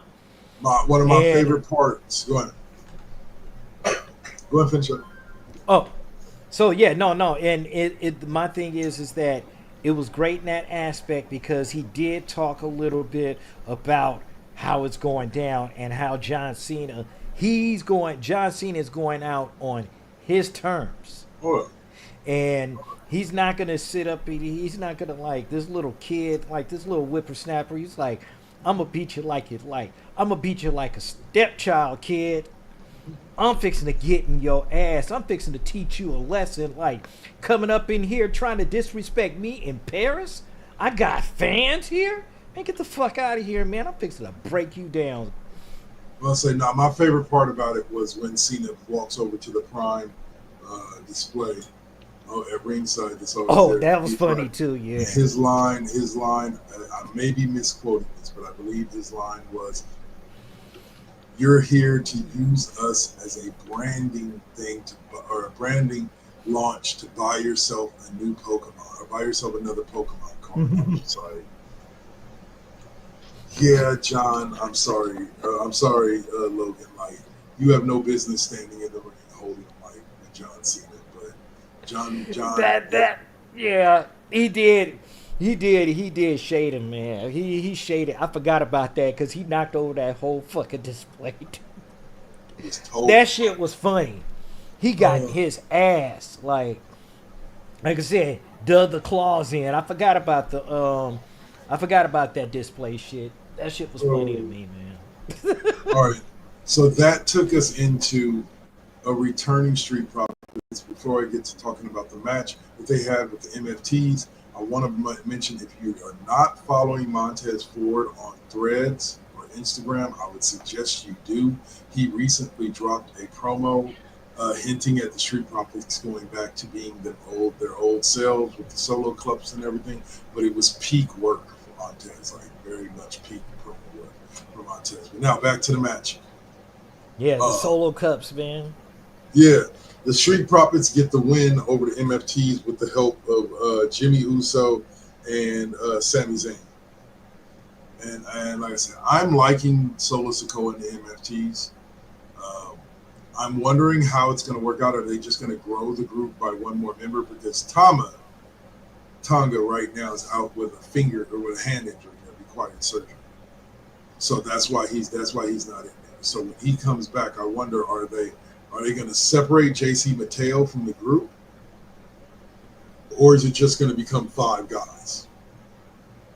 You know, because to be honest with you, he's the outsider. You know what I'm saying? No offense to JC. Like, Jeff Cobb's done an amazing job there as JC Mateo. But like, he's the only odd man out. It was kind of like Bronson Reed was when he was running with the Bloodline last year. Like, Bronson Reed was the odd, even though Bronson Reed is Samoan, he's just born Samoan via Australia. Well, just look at how the Bloodline was with Sami Zayn. Well, yeah, it could be something like that for sure. But the Street Profits ended up getting the win because despite the interference of both Solo and Tala Tonga, the Street Profits, or Jimmy, came out and distracted Tala, got him chasing Jimmy into the crowd, and then not allowed for Sami Zayn to come out and trip up Solo Sikoa, furthering his statement that he's going to take that U.S. title from him, and knock Solo down, hit him with a hell of a kick on the announce table, and then we watched as the Street Profits went to work and did their thing, and Montez gets the pin for number 1, 2, 3. So, great match. If you didn't see it, go check it out. I'm pretty sure it's probably on WWE's YouTube right now. The last one involved that man, the second to last match before the main event, or the last match before the main event, involved that man that Saint mentioned just a couple of minutes ago, R-Truth. It was supposed to be Aleister Black versus R-Truth one-on-one. And as Aleister gets into the ring after his music is hit, all of a sudden R-Truth comes up on the Jumbotron.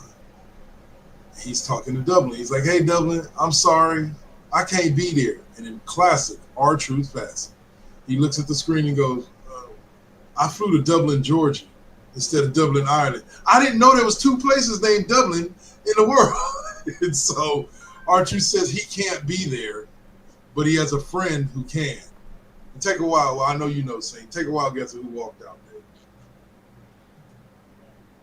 I have no clue. All right, it was Damian Priest. So R-Truth is replaced by Damian Priest in the match, and basically it really wasn't even a match. It was just Damian Priest and Aleister Black beating the shit out of each other for like 10 minutes. Why? Because they can.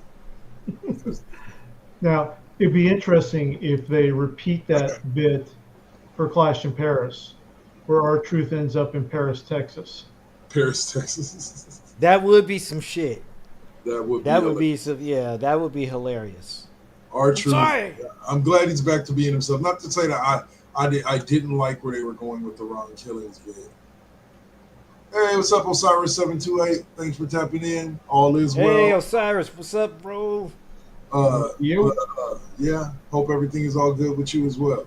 But SmackDown closed with Nia Jax and the man Becky Lynch, former enemies, now tag team partners this evening, taking on Trish Stratus and Jade Cargill. I would have rather seen this match in the middle of the card than at the end, but I'm glad the match took place. I'm definitely glad the match took place.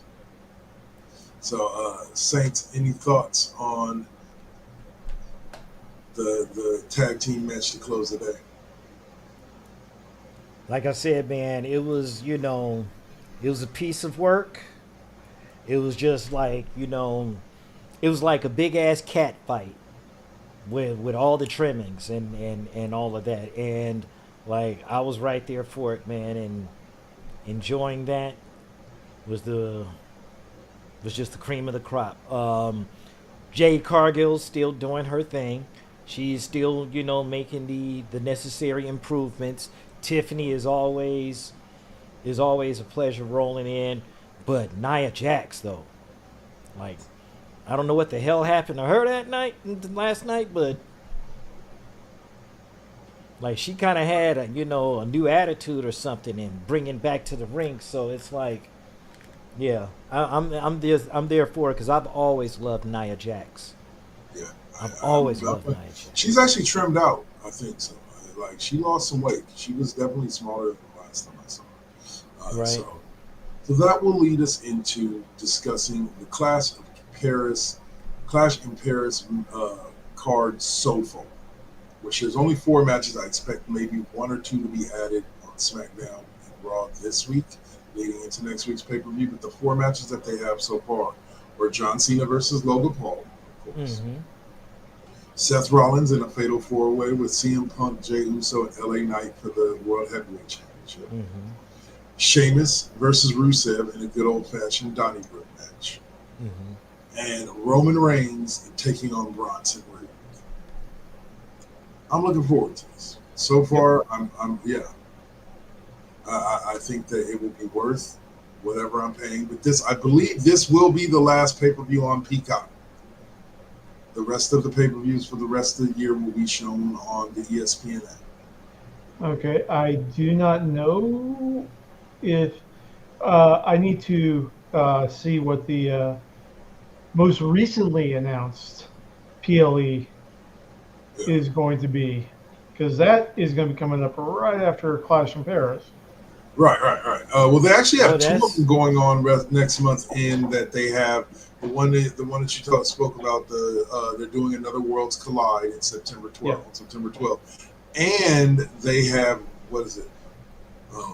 WrestlePalooza, which is that they're going to be doing. That's going to be the first pay-per-view on or PLE on the ESPN. Okay. That's later in April. Right. So yeah, I'm definitely looking forward to New Worlds Collide. I really, the way that they did Triple Mania with integration between the 2 companies was absolutely fantastic. Especially with AJ Styles interfering to cost Dom the win over Vikingo. I would expect to see that happen again. Because they're continuing the AJ Dom feud and Vikingo, and Except this time, Dom, because I do think the end result is to put, at least for a short amount of time, to put the AAA Mega Championship on Dom. Like, I think that's why he's in this feud, but I think they're going to give it some time because I think Vikingo just won the AAA Mega Championship right before they announced that WWE bought AAA. So I think they're keeping for a little bit. I think the ultimate goal is to eventually, even if it's for a short time, get that. I mean, he's had, this is like his third run with the Mega Championship, and the last run that he had was almost 2 years. Yeah. Well, and a lot of people got to understand this. American wrestling, and since the booking of champions is a lot different than in other countries and in other places. They leave their champions as champions for like years. Like, it's not like WWE and AEW where the championship can change hands 4 times in 6 months. You know, like, they leave their people as champions for years.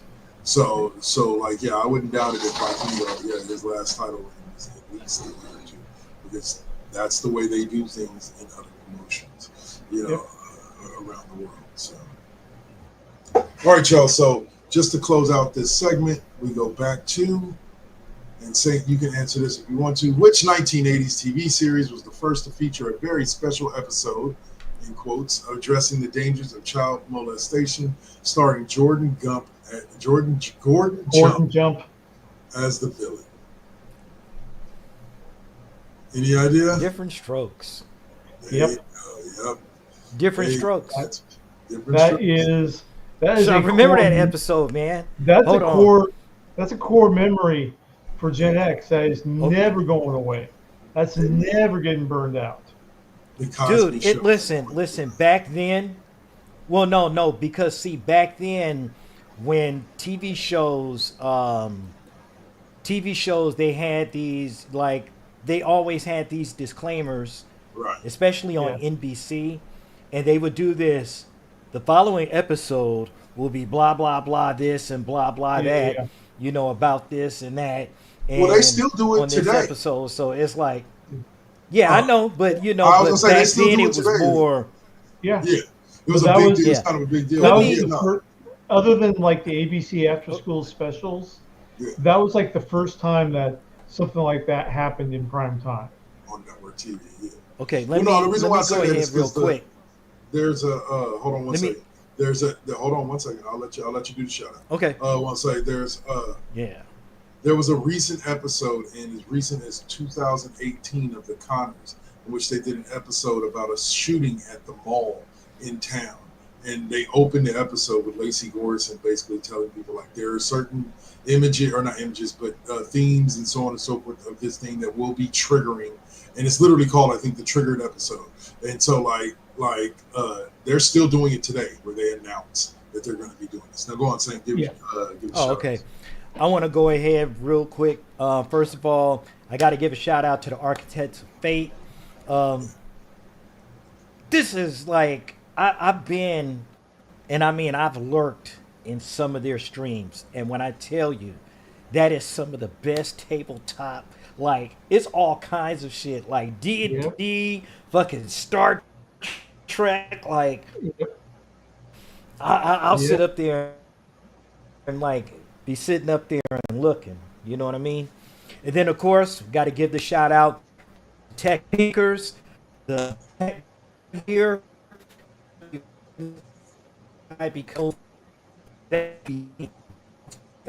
Whoops. To check it out, to try it, but you know, please just get in there and get it. Osiris 728. This guy from the Nut Hut is I'm always tapping in, looking at him playing Rocket League. Like, he plays like nobody's business. So I gotta give him that. And then for the first time chat, this young lady, and I just happened to come in from another stream or something to that degree, but DC Miss TJ is a phenomenal Sims player. Like, the way she tells the stories is the way Roxy tells the stories, but you know, Roxy is a little more extreme. But I I definitely welcome you. Of course, I'm Agent K28. I'm the one that was chatting. Of course, there's Dark Lord 100, the sports guy, and does the sports games and the RPGs. And then, of course, Dave, the Runes Crier. I call him the gaming purist because he does those late night streams, and he does about maybe 3 to 4 hours of pure entertainment. And trust and believe you me, he talks his shit during the streams, but it's really nice about it. So we try to do our best to keep that running. So Yeah.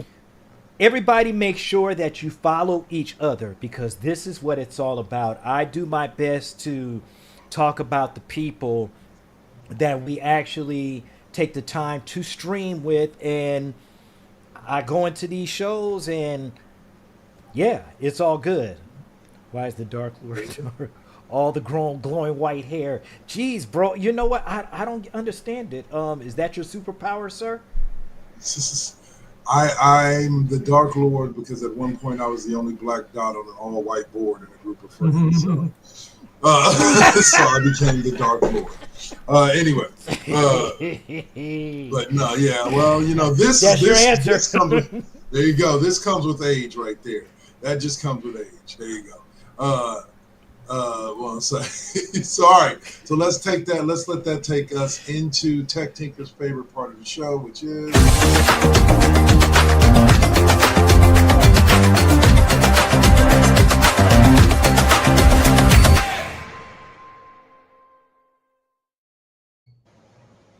All right. Again, another shout out to Major Addiction 11. Thanks for tapping Yo. in. So they give another shout out there. All right. So video games. Let's see. The first thing up is the thought y'all had me. Pop culture quiz question. All right. That question for this segment is on the Golden Girls. What was the name of Blanche Devereaux's late husband? For those of you old enough to remember. We'll get to that at the end of the segment, and we'll start out with Lego Batman Legacy of the Dark Knight trailer has been dropped. Dave, talk to us more about it. That is right. We have a new Lego Batman game coming next year, and first of all, it's going to be pulling stuff from every Batman movie, including stuff like Batman 66, because yeah, there's going to be parts where you're going to be punching and you can get the onomatopoeia pow or whatever going on in there. 2 is deliberately designed to be basically any of the Arkham City games in Lego version. So you got Lego Arkham Asylum, Lego Arkham City, etc., etc. And 3, what's really sealing the deal for me for it is Bane is being voiced by Matt Berry, Oh wow. aka Laszlo from What We Do in the Shadows, Douglas Reynolds from the IT Crowd, just consummate funny actor, and he's going to be doing Bane. Okay. Yeah, I got the opportunity to see the trailer, and I was just glued because I play all of the Batman, all of the Lego Batman. Well, I play all of the Batman games, period. But specifically the Lego ones, and to have that Arkham gameplay, I am there for that shit because the Arkham Knight, the Arkham Knight games, that's a foundation of gaming that has transcended 2 generations of consoles and so forth. And to me, that is the standard. That is pretty much the standard of what superhero fighting games or whatever, or have real good CQC, close quarter combat. It's like nothing that's ever been. And as the Arkham games, gave it life. So I'm all for all of the mechanics. Playing an Arkham version of Lego, shit, are you serious? I'm with that all the time. Yeah. I'm with that all the time. Yeah. The only downside is that it's not Will Arnett Uh-oh. doing Batman. Boo.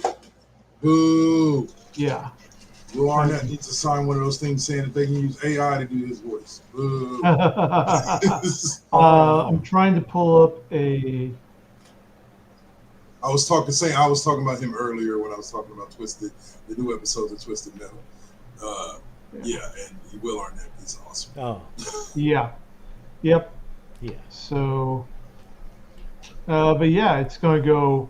Will Arnett is good for that. Yeah. Well, all of the Batman, and then all of the Batman mythos, including, you said Batman 66? Yep. Yep. Yeah. They are even going such a deep dive. You can get the Rainbow Batman suit Nice. as a collectible skin to wear And just while you're real running quick, around Arkham. just a real quick, DC Miss TJ. Yes, anyone can answer. Thank you for dropping your answer. We reveal the answer at the end of the segment, so when we get there. It's okay. Not a. Yeah, it's good to cheat. All right. So, and this is another one that Dave's gonna have to take us away on. We're gonna move forward. Okay, hold on a second. Rick Rilla, yo. Rick Rilla in the building. Yo, Thanks, yo. sir. Definitely appreciate it. Appreciate you. All right. Okay, yeah, there's still. Meanwhile, They're still casting, but that's not going to or the Batman, Lego Batman. So that's not till 2026, but it is going to be on all the major platforms. So, Through no action of my own, I believe I own every Lego Batman game that's been put out, with an exception for anything put out in the last 5 years. My ex was a huge fan of the Lego games, and so she got a lump sum of money. And she literally bought every Lego game that was available for either the Xbox all for the PlayStation, for the PlayStation 4 that I had. So like on my hard drive, I have all of the Lego. I don't ever play them. I want to play them, but I don't ever play them. yeah. But yeah, there's a scene in the trailer where we're going back to Tim Burton Batman, and Bruce Wayne's like, "You want to get nuts?" to the Joker. "Let's get nuts." And then the Joker says, "I'm allergic to nuts." I love it. The whole Lego universe, I love it. Lego movie was great. Lego movie 2 was not as good as the first one, but it was okay. Lego Batman. All right. it was passable. Sticking with the same theme of Gamescom, there was also another reveal that Dave wants to. I know Dave's been itching at the thing to talk about this, but the Warhammer 40,000 Dawn of War 4 official announcement trailer was released. So Dave, give us your thoughts on it. Yes, because you know that I'm all about that Warhammer 40K life. Dawn of War was a real-time strategy game that became a huge franchise for just in real-time gaming, or real-time strategy gaming, where you're building up your base, you're building up your troops, and then you unload your troops. All the whole Warcraft, Starcraft style gameplay, except this was for 40K. Dawn of War 2 was more of a squad combat simulator, so not massive hordes, just 4 guys. Dawn of War 3 kind of got back to things, but Dawn of War 4, we're going back to a world that was in the first multi area Dawn of War ladder campaign. In other words, you're actually taking territories that have benefits to your army as you move along. That was from Dawn of War, Dark Crusade, and we're back to Kronos, where all the factions met on there, and it's a fantastic lore driving, and I cannot wait for it. I'm happy. I'm good.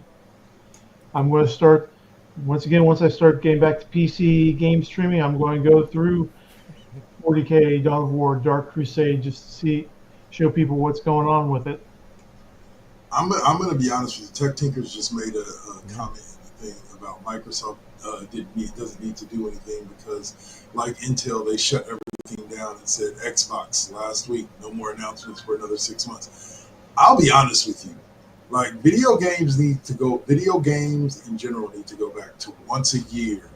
You get kind of like all the little announcements and stuff, because like there's Gamescom. Aren't there like 8 different Gamescom type conventions that go on throughout a year where people come and they drop news and they debut? Yeah, bring something like E3 back. You know, where you have this one big con that kind of everybody can watch or go to, because man, it's hard to keep up nowadays. Right, but now you've also got Xbox, PAX East, convention, PAX, PlayStation. You've got these individual conventions that are solely geared towards the next year development cycle for each of the console manufacturers. Mm-hmm. And yeah, so it's there's no one single convention to do all these announcements at anymore.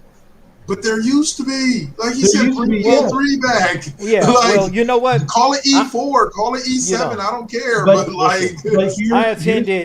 I attended an E3 1 year, and that was back in 2000.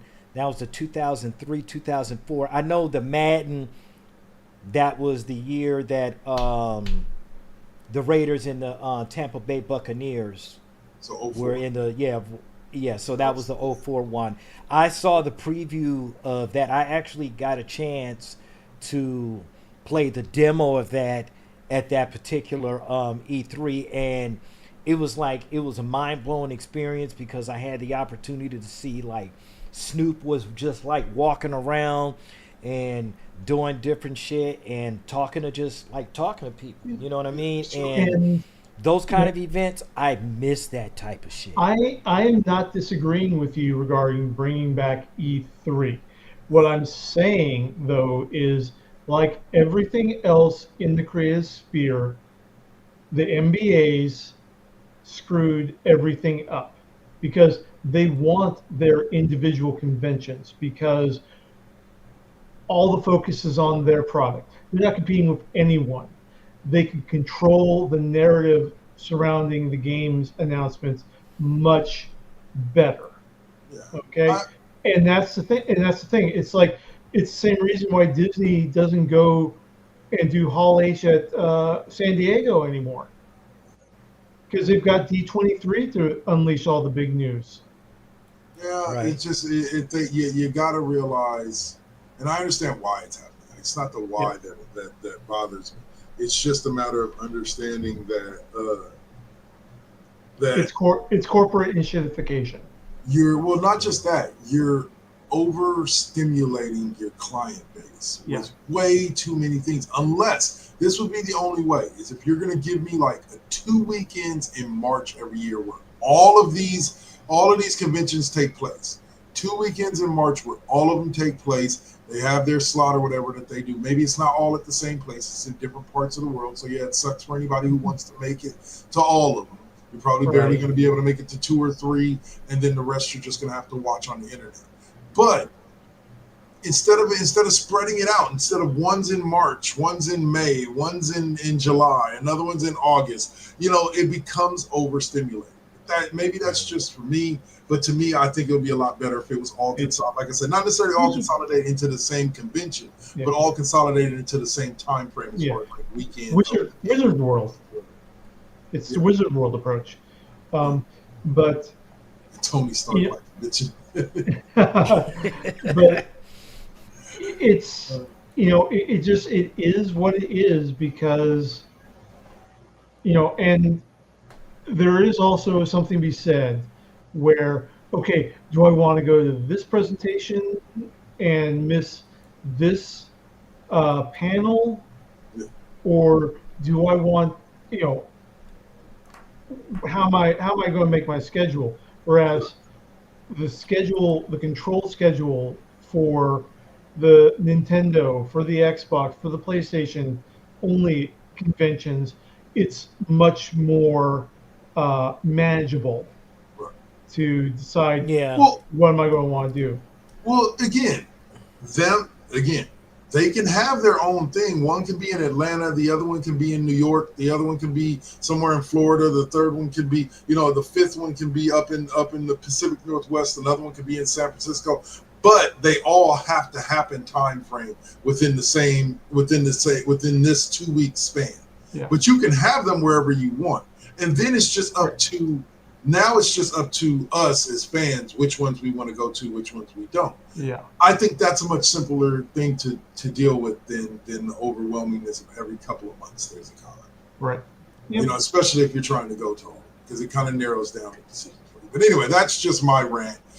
We got another topic to hit here before we move into where can we find you next, and that is the popular PS2 and PS3 adventure game gets a PS5 remaster. What was this? It is Siberia. SYBERIA. So, why? Okay, so I mean, are they doing the first one, Yeah. or they're doing all, or they're getting ready to do both of them? 2002. No, they're just doing the 2002 remaster. Yeah.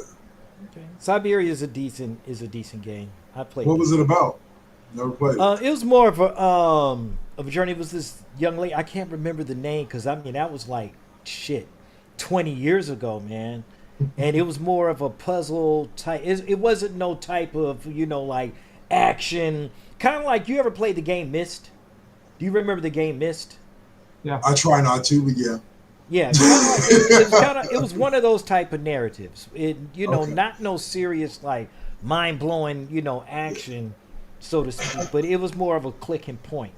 Okay, I got your back here. Saying it says Siberia Remastered invites players to relive the unforgettable journey of Kate Walker, a New York lawyer embarking on an initiatory quest in search of Hans Borelberg.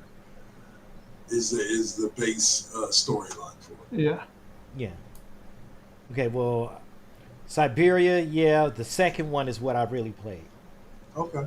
So, Well, we'll see. and I know there's a third too. So, hopefully it will be able to invigorate a whole new generation of fans. Yep. To play a game that we loved to play when we were or some of us loved to play when we were young. now there is one thing, and I'm just wondering if anybody out there completely missed it, but nobody talked about the shadow drop that came with the Prince of Persia. There was a shadow drop, like PS Plus and even Xbox Game Pass. Got it, just shadow dropped this game like boom during when the initial run of the Gamescom, and I actually didn't get a chance to like really see it, but some of the gameplay and some of the scenes that I did see is pretty much the same type of cel shaded fluid animation that we see with the original Prince of Persia from 2009. But it's it's a side scroller. So yeah, it's like, did anybody miss it? And the last Prince of Persia was really good. So I listen. I like the side scrollers. I like the 3D ones, but I really would like to have one of the 3D ones, and of course that's the Sands of Time. That is still to me one of the best Prince of Persia games ever. Here's what's funny: the only version of Prince of Persia. that Yeah, I actually play we don't on a want to regular basis talk. We don't is- listen. is the No, version we don't want to that talk about exists. Ubisoft. No. I'm sorry. That well, I'll say that the only version of Prince of Persia that I played. It was on. It's a not. laptop. It's not a part of It was- any of the storylines too. No. I'm not. This one had no. It had a storyline, but it had no storyline. It was the side scroller, and the dude didn't even look like a dude. He was just this big orange, like pixelated thing that you could make walk and then jump, and it was kind of like, what was the name of that game on the Atari 2600? Pitfall. It looked kind of like Pitfall. It was a side scroller like Pitfall. You played it on the PC, and I remember my auntie got me the disc of it, and I could put it in the computer. This laptop that she gave me. That was the only Prince of Persia that I ever remember playing. Like it's that side scroller. I never played any of the ones that came out for any of the newer systems. Yeah. Oh man, let me see. There's Prince of Persia. There's the Prince of Persia that was on the Super Nintendo when that was the Konami one, and it was on a timer. You had to it took like 2 hours to beat the game before the princess you get killed by the princess. But the 3D ones, those are the ones I'm specifically dropping. The prince with the warrior within, the sands of time. Those are the ones that I want to see get implemented back in, because those were some great, because that was pre Assassin's Creed. Gotcha. That was the precursor to to the parkour of Assassin's Creed. Yes. So yeah, I would love to see those games come back. 3D wise though. 3D wise. All right, Jeremy. All right, so that is going to wrap us up. We only got one last thing to do before we jump into where can we find you next, and that is to answer the pop culture quiz question. And it's actually already been answered in the comment section. On the Golden Girls, what was the name of Blanche Devereaux's husband? Was it? Let's say it was DJ MSTJ who got it right. Said they loved the Golden Girls, and the answer is George. That's right. George was the name of Blanche Devereaux's husband on the Golden Girls, a show that I myself loved as well. Wow. So, Well, I wasn't aware, because I really didn't watch, like, during that time of the 80s. I was too busy either. Let me see. That's around 89. No, around 85 to 87. So I was too busy in high school doing major fuckery and all other kinds of shenanigans. So yeah. all right. Play that. No, I'm just kidding. All right. So what I was gonna say was, all right. So you two, being DC fans and fans of the Batman series, may know this. This question stumped me and my daughter on a show called You versus Victoria on one of our radio stations out here, where they ask pop culture questions and people got to answer it. So the question was, who was the first Batman?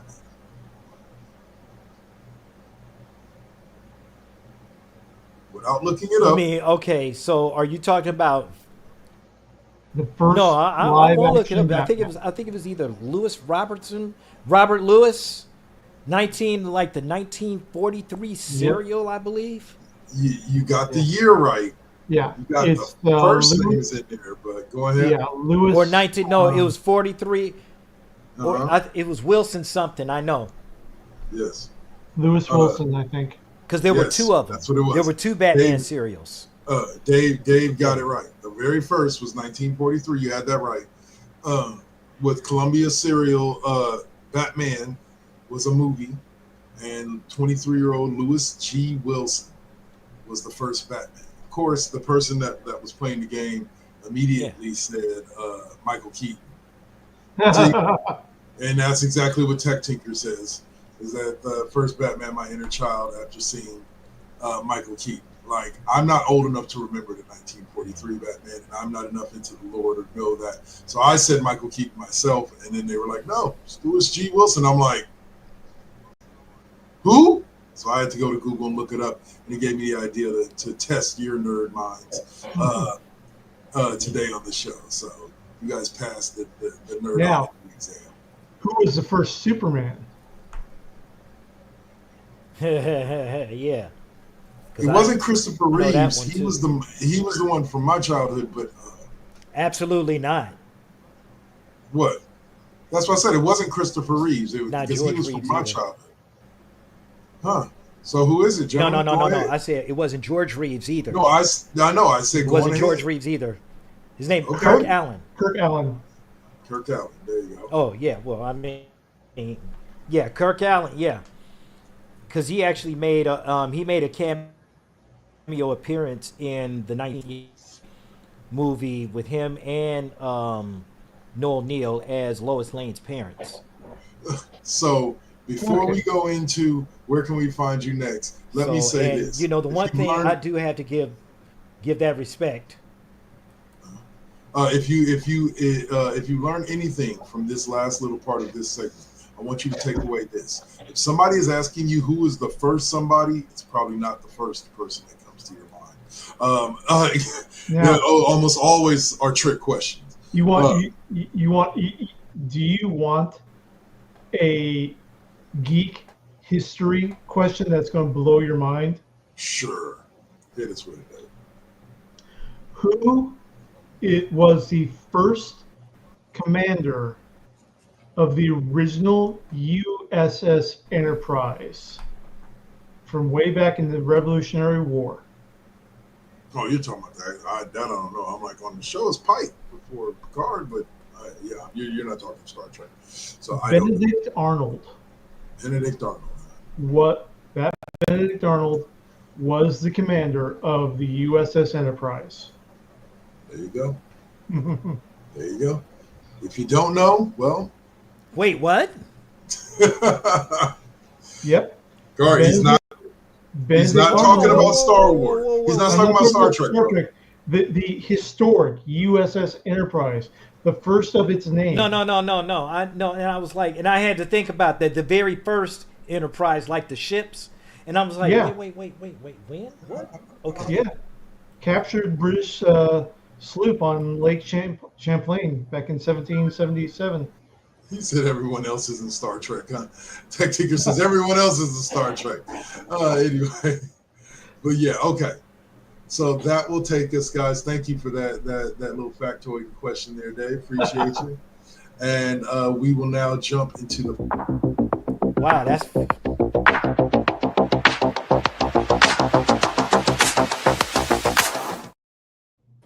All right. Well, you were going to say something before we went to that quick break. All right. So, Dave, go ahead and kick us off. What's going on the night shift? Oh, yeah. Okay, I am back tonight doing the Spider-Man thing. So we finally had the intervention with Peter, and he agrees that the suit ain't good for him. The only problem is that Harry's got the suit now, and Venom is on the loose. Uh-oh. That should be interesting. Yeah, Venom just unalived Craven. Wow. Yeah, No use literally to took a big bite. He swallowed that big old Russian head whole. Oh, well, he does like to eat bad guys, does he not? Yep. Uh, Yeah, it's getting interesting in the game. And as I said, Miles faced down Martin Lee in the previous episode or the one before in there, and Miles made a good choice. He made good choices that day to help Martin Lee escape to warn Peter, so that because Miles was captured by Craven. yeah. So yeah, Miles made good choices. Miles made He did not embrace the vengeance. all right, Saint, why don't you tell us what's kicking off over there on NBT Deuce and Fusion this week?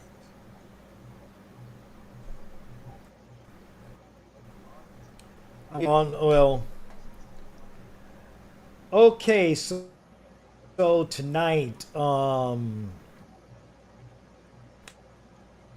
am doing my, at least right now, I'm doing my final because, well, school is rearing its ugly head back to me on Tuesday.